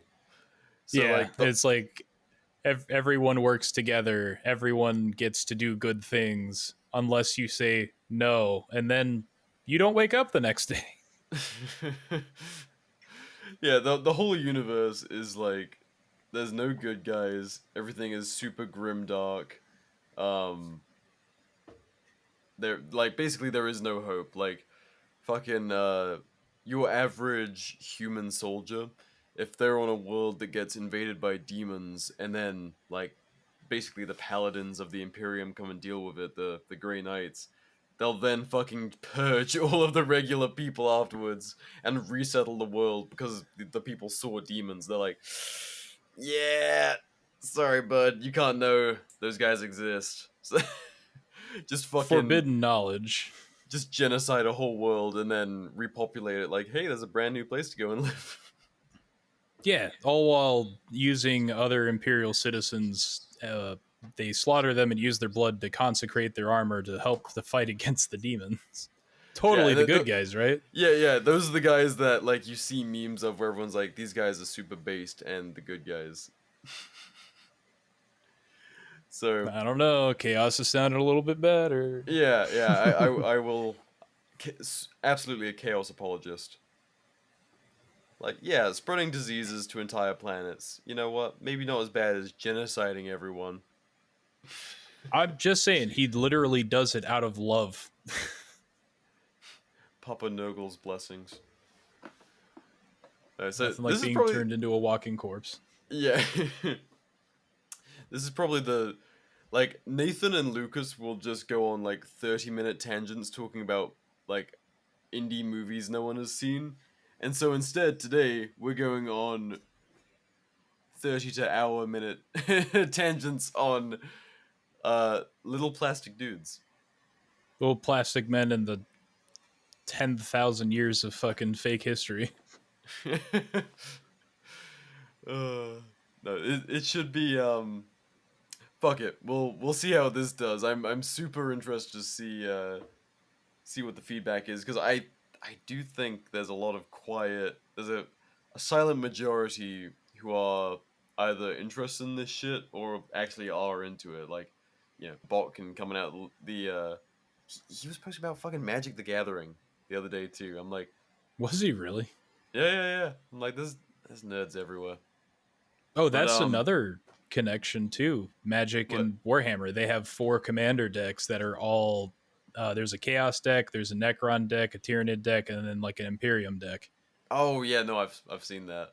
I don't understand Magic the Gathering at fucking all, but all I Nope. know is that I've seen like Fallout cards, I've seen 40k cards, I've seen all sorts of ridiculous shit. They just like do all the cross branding and stuff. I understand so little nerd shit, to be honest. Like I'm not into weeby stuff. I understand Star Wars. I understand yeah. Phil quietly. Phil and Georgie both looking at each other like, oh. Ooh. Oh, don't do that. Hey, Phil, did I out you for the patch wall in a previous episode? You did out me for the patch wall. That was fucked up me, and I wall. apologize. No, it wasn't. It wasn't in an episode. It was during the movie night. Oh, that's right. Oh okay. yeah. So only like 40 people heard that, but Oh, okay. You know. In They that still case, did. in that case, I will not elaborate beyond what the Patreon Discord people listen, know. according to my girl, I am a reformed weeb. So You done better than most of us. I haven't Hey. watched a single episode of anime since the last season of Chainsaw Man finished. See, Which I has been feel a like fucking minute. it like cancels it out though, because you actually lift and look after yourself and shoot. So like, And I touch grass, and I have a woman, and yeah, like these things, it's they come into consideration. Like, if you're fucking 32 and still running down hallways with your arms behind your back, like, I think we gotta take Old Yeller out back and save the gene pool. I should have done that while we were running drills yesterday. Just sling my rifle and Naruto run to the next spot. Fuck, that time. Holy was shit, crazy, he's dude. fast. Fast as fuck, How do you boy. do that? The power of ninjutsu. Headband comes on. I have the power of God and anime on my side. Oh no. The ultimate power being. God help us. Oh, fuck. But for the record, I've been very quiet this episode because I enjoy 40k as a concept. I do not paint minis. I've barely played any of the games.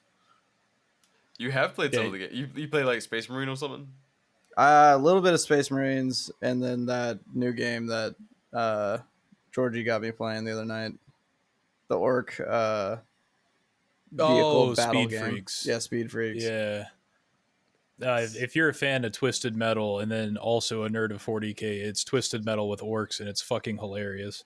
It's fun. Huh. It really is. They're like, they're very wise about how they grab people from all over, like the video games and shit and the books. Like, you can never touch the board game and be like a massive Warhammer fan who has sunk like tens to hundreds of hours into the 40k universe. It's pretty fucking dangerous. It's kind of funny though with the video game aspect, like with what you're saying about how like they're very selective with how they do it, because I it's got to be on purpose, or they're just putting the wrong dev teams on the games. Because when you look at a Warhammer video game, even like Warhammer Fantasy or Warhammer 40k, it's very much like this is either like a 9 or an 8 on the out of 10, or it's literally a 1, because there's no in between. It's like hot garbage. That was fun. Nothing in between. Dude, that fucking... I was heartbroken about that Darktide game, because I was a big Left 4 Dead fan, and for anyone who doesn't know, Darktide is like a 4-player... I don't think it's split screen, but 4-player co-op. Basically, like, if you've ever played Left 4 Dead, it's like that. Just hordes of enemies, you have guns and weapons and abilities and shit like that. And you're like an Imperial team, like clearing a hive city that has a bunch of heretics and shit in it. It looks really fucking grimdark and cool, and it's not like cartoony like some 40k video games get. It's like pretty gritty and shit. I still haven't fucking played it, even though like that game looks like it would be my shit, and I haven't played a video game in way too fucking long. Like, if any long-time listeners will know, I've been working on Red Dead Redemption 2. I still haven't fucking finished it. I know what happens at the end. I know Arthur Morgan's fate, but I'm still like, I still got like 30% of the fucking game to finish, and it came out when I moved to the States. So, R.I.P. But Just saying, no, spoilers, man. spoilers for what? Fucking Red Dead. I still haven't even played that myself. I know what happens. I just gotta fuck with Yeah, I was gonna say. I was like, the memes ruined it for me because I took so fucking long to complete it. The memes was so fucking commonplace that I couldn't not know how it ends. But fucking Darktide, I realized 'cause originally they fucked up on the release for consoles, and so it took months and months and months and months to the point that, you know, didn't give a shit anymore. 'Cause so many people have been bitching for so long. And then when it finally came to consoles, I have the old Xbox One, so I can't even fucking play it. It's only like the newer generation ones. I'm like, oh, it's not crossed. nope. I've been left behind, gentlemen. I'm I'm a relic. I was gonna say too, because I actually play Darktide pretty regularly. It's once every couple weeks, but they've fixed so much. Like if you ever catch it on a sale, like if you're able to play it, I always suggest it. It's actually really fun. It still looks like my shit. Is it cross-platform? I do believe it is crossplay. That's thankfully becoming the norm now. Yeah. I refuse to become a PC player because I am dumb and I don't want to fuck with any of that. And I like the controller. And there's a billion remedies and fixes people could offer me right off the bat and say you can use a controller of a computer or whatever. But guys, just leave me behind in the dust where I belong. Phil showing me the fucking controller linked to his computer. It's literally playing Forza yesterday. Okay, maybe I should. Come on, join us. God damn it, PC Master Race over here. No, like this whole fucking Xbox thing has pissed me off because I've been. I didn't realize there was even a fucking difference. I thought. Like the Xbox One naming the Xbox naming conventions have been so confusing that I didn't understand. Yeah, I didn't know where the generations ended, so I was like, oh, I'm still good. Like it was like the Xbox One X, like Series X, and then Xbox One Series S. I'm like, I don't know what fucking one I need, and then they released it during like a chip shortage, so you couldn't even get one of the fucking things. Yeah. So it was like, all right, fuck it. I guess I'm done with video games until I have a kid old enough to play them. Like, right? I don't fucking know. It's like a decade away. So who fucking knows? Yeah, at that point you're going to be on like the Xbox 9000 or some shit like that. My dumbass will still be trying to play my Xbox One X. Like, yeah, because it's such a dumb like naming scheme because it's like Xbox 360, Xbox One. Xbox One X, which was just a slight upgrade, and then you went into the Xbox Series S and the Series X, and all it is just like same console. One has a slightly shittier processor and less RAM and a shittier graphics card. Or because they refuse to do the PlayStation thing and just call the next one the Xbox 720. Yeah, exactly. We're on PS 250 now. I mean, what do you want? Yeah, seriously. I don't even know. Is it the PlayStation 6? We're on the 5. We're on the 5? Okay. Yeah. Oh, no, sorry. We were on the 5. Now we're on the 5 Slim. Oh, they're doing that shit too. You motherfuckers. They have the Slim model, which I think now comes standard with the disk drive because you had a cheaper model of the original launch that was just a solid state. And then they also had the disk drive one, which was like an extra $100 or some shit like that. Gents, I'm pulling the plug. I'm just gonna live in a fucking log cabin and split wood. But I'm gonna have enough space for like, you know, a 2,000 point Warhammer game. But that's it. That's my line. I'm done. I don't get it. Quite frankly, it scares me. I don't understand anything anymore. BR, you know what that means, right? What? You're old, man. I know. No, It's not like fucking- us. No, oh fuck! We were at the range yesterday with with a couple of listeners. We're walking to check the targets and talking about like how old we are and shit. And I say my age, and they're like, "Damn!" I'm like, the fuck do you mean, damn? What do you mean, damn? It's awesome when we're on the range with veterans and we're the old ones. No. Oh no! Fuck! It's Shit. happening. No, dude, it's fucking horrifying. It's been one of the cool things about doing this show is that like the listeners, you know, like by and large, there's been a lot of people that we can kind of, you know, give some like kind of like older brother advice like to them, but at the same time, some of the shit that they say to us, I'm like, oh fuck, we're old, aren't we? Oh yeah, no, it's the literal definition of fuck. I need an adult. Wait, I'm the Ah, adult. shit, that's me. Ooh, okay. Best of luck, everyone. Damn, shouldn't Yeah, you no guys have an shit. adult supervisor? Yeah, dude, it's you. Fuck. Yeah, it's you, man. Oh, motherfucker. No, and then you look at the millennials and they're less mature, and you're like, oh no. Oh, dude, no, I had one of my coworkers. He's maybe 5 years older than me, max. Like I don't even think that. And he comes over. He goes, "What the hell does skibbity toilet mean?" And I just went, "Don't, don't say it. Don't think about it. It's fucking middle school behavior. I don't know what's happening anymore." Even the Zoomers are afraid of this. What the fuck God. is the generation in school is like Generation Alpha or something, isn't it? I think the current young, I don't know what is it every 10 years or something. I don't even know how that works, but I think it's alpha. They're just the cutoff starting seems over. super random on generations. Like, I don't think there's like very little rhyme or reason to it. They just kind of Born between 2010 and 2025 is Generation Alpha. Fuck. So Gen Z's cutoff was 2010-ish. I don't know. There's another thing saying Gen Z's 97 to 2012. So they haven't No, quite yeah. decided yet. Huh. Yeah, and also, who the fuck even comes up with that? Is it just like fucking like the Illuminati? Do they just go, okay, this is a new generation?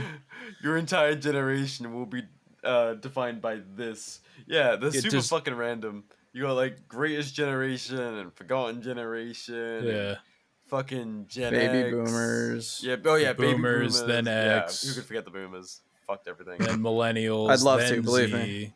Yeah. It's like, does the UN get together and like vote on this shit? Like, what are we I don't. calling the new ones? Well, if it's the UN that's voting on it, then we got to come up with a different name. Man, we can't be. We got way too much shit to fix. We can't be fixing that generational naming conventions. Oh, I just need to see who voted on what, man. You guys got to vote? You guys got paid? Arizona moment. Don't bring up voting too soon. I keep getting fucking ads. Don't forget to register. No. God, Whoever when had no BR, phone number. Oh what? No. when BR, you and I BR went to see Descendants and Circle Jerks, and there's a booth. Sign up to vote. I will flip this table and piss on all your flyers. It's like the least punk rock thing here. Yeah, get that. Fuck. Get that shit out of here. Nothing's more punk rock than the ballot box. Than voting. You think you matter to these people? What in the fuck? How many of you guys in here are calling yourselves anarchists while making sure your voter registration's up to date? Shit's sad. But fuck, what was I gonna say? Yeah, we got way off track there. I literally went into old man mode and was bitching about all these damn kids. Hey, same. It's exactly where I'm at with it. I got this 18-year-old kid that works next to me.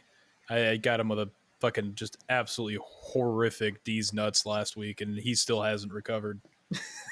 They don't understand the old ways, man. It's funny because like our jokes still somewhat work because they're still like internet era and like irreverent, and the Zoomers like the Zoomers know they hold weight and they must respect the old ways, but they come out with some shit that I'm like, I don't get this, and quite frankly, I feel like I should be in a retirement home, like being explained that my family's coming to visit real soon. Remember Billy? He's gonna come say hi today. I don't fucking know you. I seem to get along with the Zoomers a lot better than I get along with millennials, though. For the most part, that's the thing. Like most millennials, unfortunately, are insufferable. Pussies.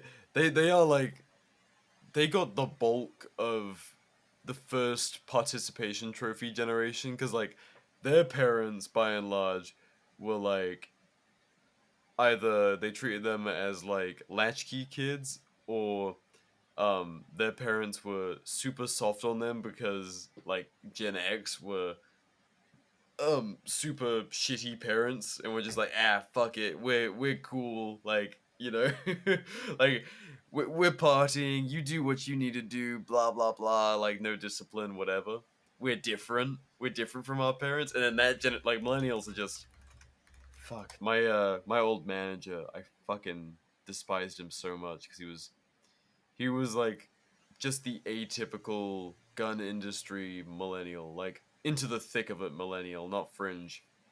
He throughout COVID, he said that he was afraid of coming into work. My manager was afraid of coming into work at a gun industry company because of his heart. He had like a heart flutter or something.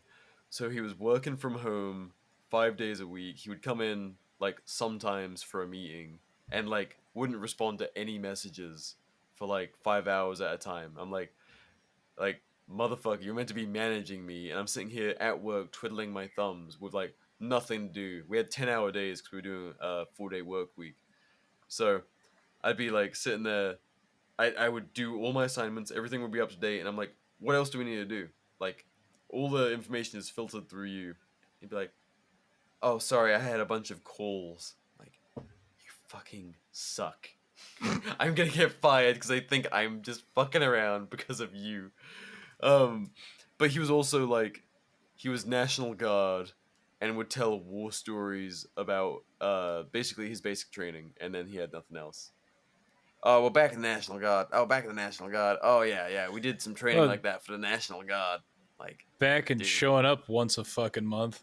Yeah, like weekend warrior war stories. I wanted to fucking kill myself. Yeah, it sucks. Like I feel like that about like my stories because I did 3 years at fucking Fort Hood, and it's like none of it was fun, none of it was exciting. It's just stupid barrack stories, or like, oh yeah, I heard some guy got shot last week, and you're just like, it's like even telling my own stories. I'm like, no, it's not fun. I don't want to talk about this. I get a government check now, so that's cool, but it's an odd thing about, because that's like the average military experience is like, yeah, I was an alcoholic briefly and got a government paycheck for it. I sometimes did field training. People who were like a year or two older than me treated me like dog shit. Yeah. Kids were yelling at other kids as if they were entitled to. Like, so and so made sergeant. Now he's being mean to everybody. I'm mad. Yeah, it's such a fucking weird environment. And then people come out and they're entitled. Like, obviously, some people do some very real shit, but it's like, 1% of the military or less are like doing crazy fucking high speed shit. And then everyone, or a lot of people get out and they feel entitled to the level of praise people assign to like all the war propaganda movies they see. And that kind of sets like the masses of the military up for failure. Like, you get out from, basically keeping the lights on and the wheels running in the military, and everyone's like, "Oh, thank you for your service." Like, goddamn, you're so fucking brave. It's like, I drank beer and whiskey in my barracks room for 3 years, dude. Yeah. But then a lot of people they take it to heart and they're like, "Yeah, no, you should thank me for my service. I really did something with that, didn't I?" It's like, and it's usually, from my experience, I've only got several years on the planet, but dealing with some of it's usually the guys that didn't do anything. Usually the guys that have done some shit or seen some shit. When you get them alone, they get a little braggy and like, yeah, you should. But like usually, like in the public, they're like, yeah, I was in the infantry, or I was in the Ranger Bat or whatever. Yeah, I've met a lot of cool ones, but you also get the ones like we had a guy that failed out of boot, and I checked. I wanted to see what he was up to because he was like the definition of like private pile, but didn't have the balls. And I just was like curious. And a year later, after he had been discharged, he still had a picture of himself in his uniform on his Facebook, and also said he was in the National Guard. And I was just like, bro, just move on. I wonder. Meanwhile, you get stories with some of the infantry guys, like a buddy of mine who, funny enough, the story goes, we met each other working at the gun counter. And I was like, oh, yeah, I joined around this time because he was a observer. And he goes, oh, what date? And I was like, oh, blah, blah, blah. And he goes, really? I was like, yeah, it was the day I left for Fort Jackson. And he goes, that's the same day I got blown out of the sky in a Black Hawk. And I was like, are we best friends now? Or... Holy fuck. The universe does have a sense of humor. Yeah, it's like that dude always super chill. Every time we'd go out, one of the other guys would be like, "You guys get military discount, right?" And we're like, "What? We do." Sick. Forgot about that. Meanwhile, you go to what is it? Fucking Golden Corral on, I think it's Veterans Day, when it's like veterans eat free, and it's a fucking madhouse. I mean, dudes just screaming at people, and you're just like, I'm gonna leave. Yeah, it's the first time in like a month these guys have been able to feed their family.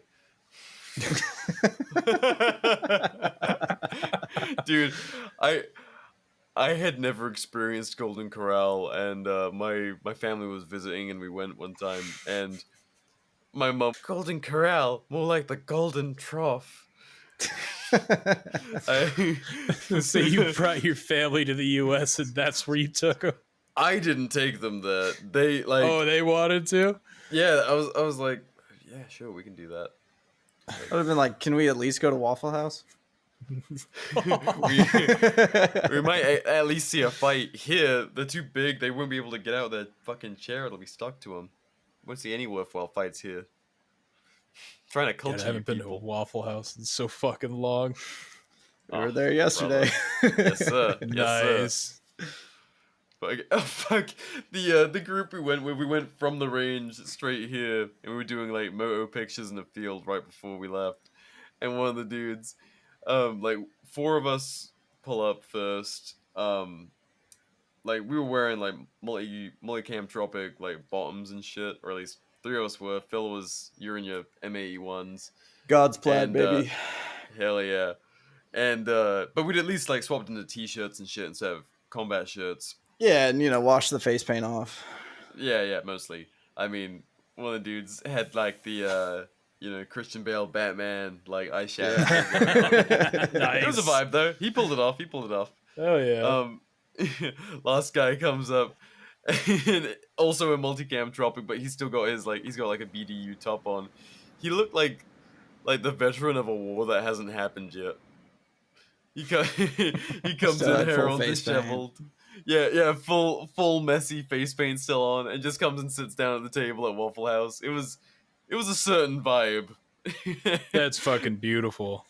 It was, and the guy serving us was like a slightly lispy dude with some like a lip piercing and a nose piercing, and he was probably like, yeah, these guys are they're giving off like right-wing militia vibes, but you know, kill them with kindness, challenge expectations.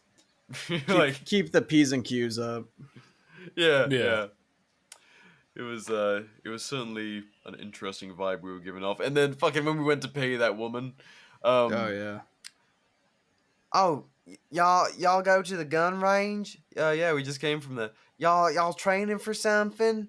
Blah blah blah blah. What's y'all's plans if there's an EMP?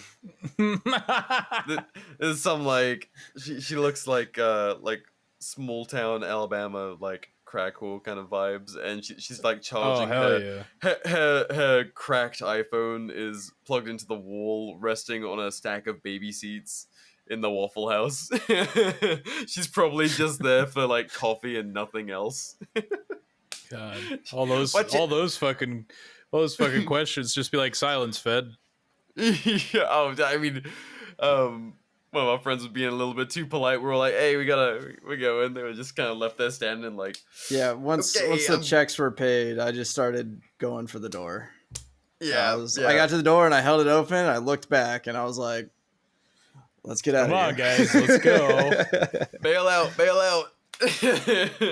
Otherwise, we're gonna be next thing you know, we're gonna be talking about when the South rises again. Oh, God, what are we gonna? What y'all think about that Governor Whitmer? The 13 informants involved, allegedly. And one very autistic man. That poor bastard. Wait, guys, you guys were getting paid by the government? The fuck? Why didn't I get anything? You guys were getting paid to beat your wife and hang out with a militia? Well, what the fuck? it's not going to be the South again, right? It's not going to be the Confederacy this time. It's going to be the Florida Alliance or whatever they fucking called it. Oh, the fucking what was it in Civil War? The California-Texas Alliance? Yeah. No, because you had the funny. Western forces, which is Okay. fucking stupid. Right. You had the Florida Alliance or some shit like that coming from the South. Oh god, that fucking movie was a fucking treasure.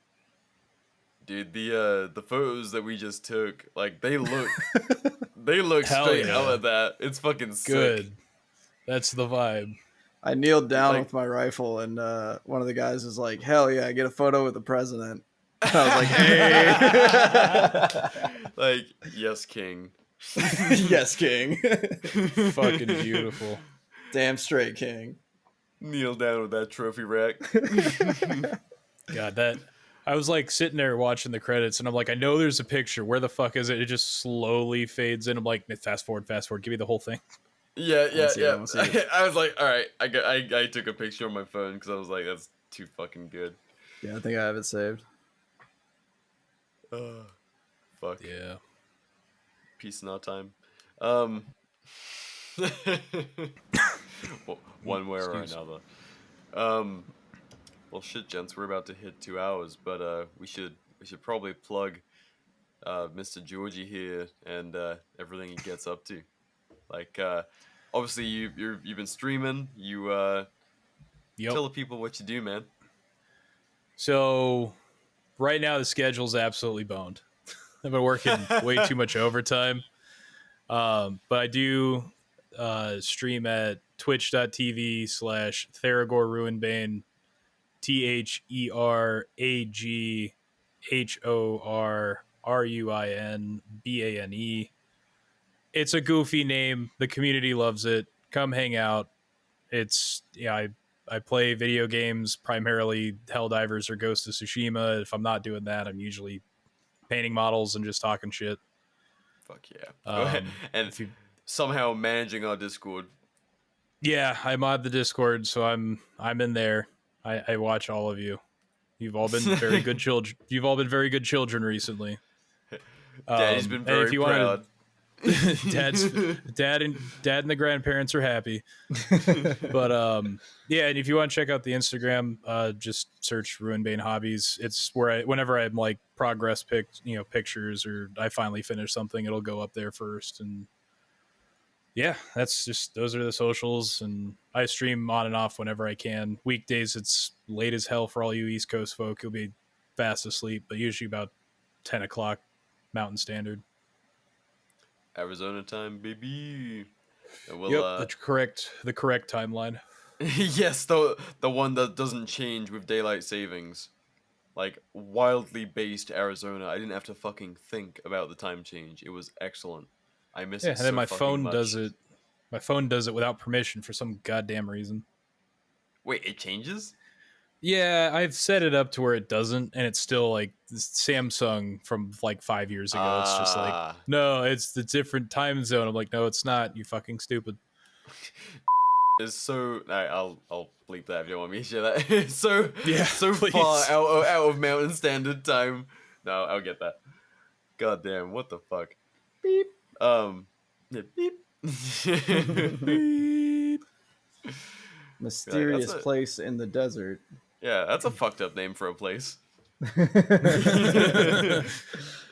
What do you mean you found bodies out there? No one's ever found bodies in Bossing Say, bro. No, Arizona has some fucking incredible town names. You've got Nowhere, Baghdad. What's the name of that fucking Christmas town? Oh, the one up in the mountains by me? I don't know where exactly. Christmas City. Because there's Pine Top. Nah, it has some fucking... Oh, Abandoned Christmas Town. What the fuck is it called? Santaland? Oh, yep, I remember Santaland. That shit's fucking creepy. It's like one house just covered in fucking Christmas decorations. There's also Santa Strawberry. Claus, Arizona. Strawberry? Yeah, Santa Claus, Arizona.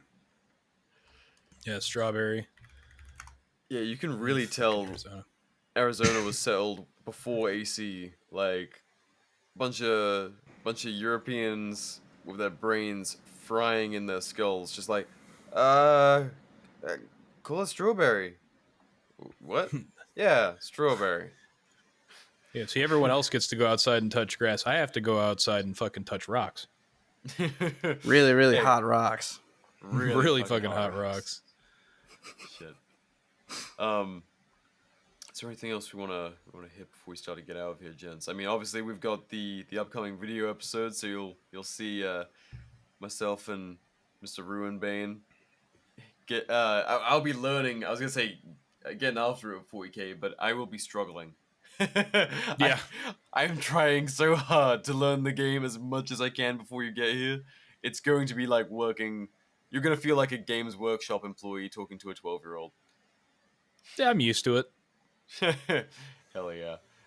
Well, that should be interesting. I went full autismo with it. I was like, shit, you're visiting? Okay, I'm gonna build a board. Now, you can buy the correct formatted size boards for like, I don't know, $60 or something. Like a printed mat that you put down with like a great looking texture and all of that, and then you just get terrain and put that on top. No. What I did was buy way more than $60 worth of wood, cut it all down, made 3 movable boards, and then I've been gluing sand to it so it's actually textured. It's retarded. Phil sat and watched me attempt this in like the early southern sun. We were just like catching up and shooting the shit, and I'm out there like putting spray adhesive on a board and pouring sand on it. Yeah, not fantastic, but it's actually coming along pretty good now. We'll see how good it looks on camera, but anywho, keep your eyes peeled for that. We'll be getting together in August, and then episode will be coming out sometime after that. But yeah, Ruinbane Hobby, everyone. And well, you were fucking Thaddeus fucking Ruinbane, right? Thaddeus? Theragor. Theragon. Fuck. Like I said, it's a goofy fucking name. It's a you were saying earlier, Black Legion name generated name. Ruinbane goes fucking hard. Yeah, that works out great. And the art that Nathan's done for the art that Nathan's done for it too has made it a lot better. Hell, I'm glad you called that out because I forgot to say that. Yeah, we'll probably use that as the the episode artwork, because that would be just you're going through all the Art and War episodes and you just see like a big ass fucking Black Legion Chaos Space Marine. Fuck yeah. Yeah. So yeah, we'll put all your links in the description. Okay. Episode coming out soon. And aside from that, Phil, you got anything for the people? I haven't been on an episode in a while. Are we still doing dad advice? Of course we're doing dad advice. I was about to ambush you both, but Both of us? Fuck. Oh, Phil's got to give dad advice now. I've given it before. since Nathan does this shit to me, so All right. yeah, Phil, kick us off. We'll, me first. Yeah, you first, buddy. I'm being brutal with it. Fuck. I was gonna say something. I was like, no, that might kind of sound like Fed bait.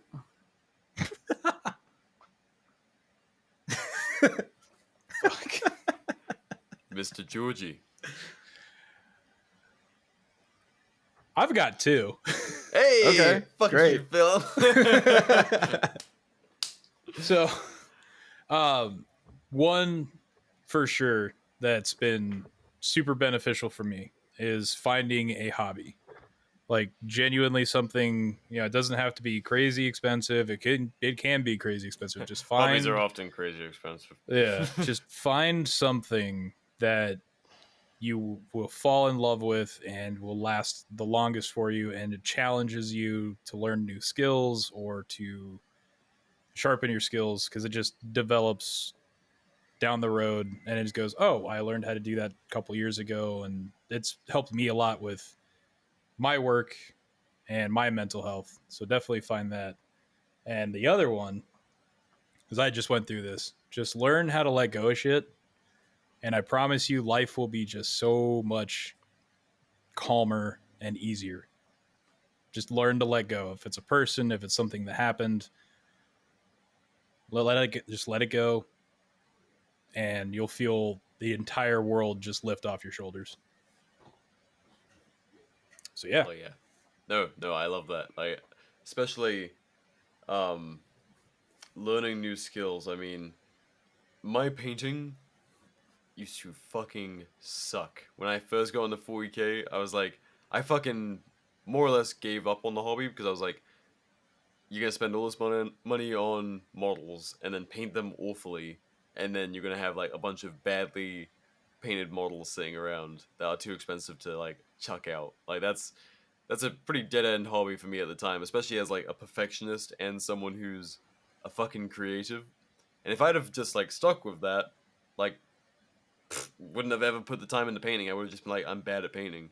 Now I'm back to it, like pretty fucking happy with how my painting's coming along. Like it's been a long road, and I've got many models that are like clumpy little Play-Doh looking motherfuckers from the early days, but it's like between that and the mental health benefits of having a hobby that just doesn't fucking matter what anyone thinks of the end results. There's no like deliverable.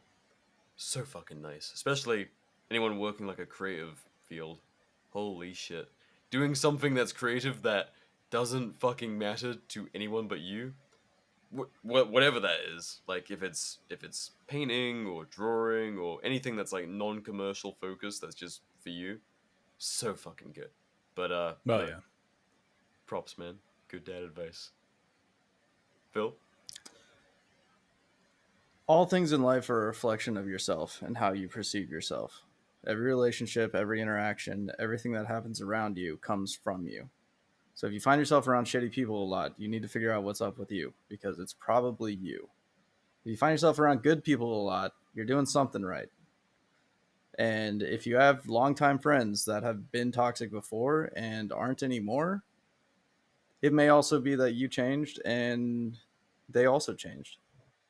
But that is how life works. Fix yourself, love yourself, gain respect for yourself, and you will find that in everyone else you encounter too. Based. That's why I bugged you for it, because I was like, Phil has good words. Phil has great ones. He's a both of us are thoughtful guy. laying down some good ones today. Definitely. Yeah, Phil reads some books. He's got a You guys brain can on read? them shoulders. Yeah, sometimes. It really depends on if the brain hurty is in full flame or not. Read, Yeah, meditate, get sunlight, lift heavy things, touch grass, touch grass, breathe air. and fucking get out from behind your device and go and hang out with people. Yeah, go Doesn't be have to be a face to range face day. with people. Yeah.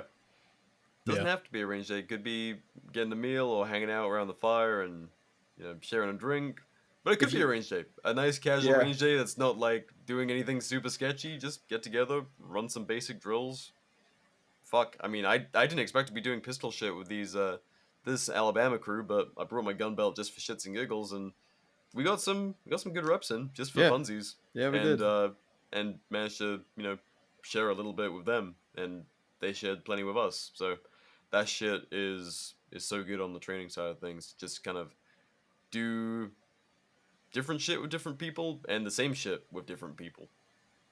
Share what you're good at and what you suck at. I'll hit you with another short one. Hell If you yeah. need to discuss something with someone that's important in whatever aspect, it could just be an emotional importance or monetary importance, do it in person. Yeah. Over the phone, text, email, it sucks.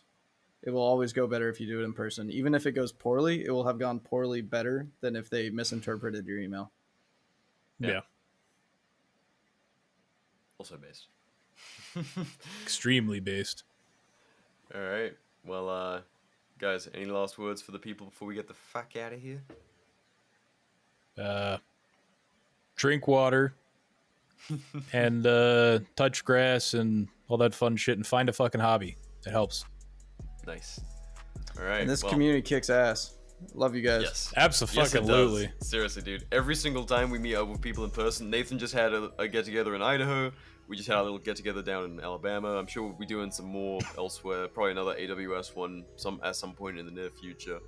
No, every single time we meet you guys, I'm like, fuck yeah, we got shooters everywhere. You guys got your shit together for the most part. Super proud of that. So keep on crushing it, gang. But anyway, until next time. Thank you for joining us, Mr. Georgie, Mr. Ruinbane, and Thank you for having me.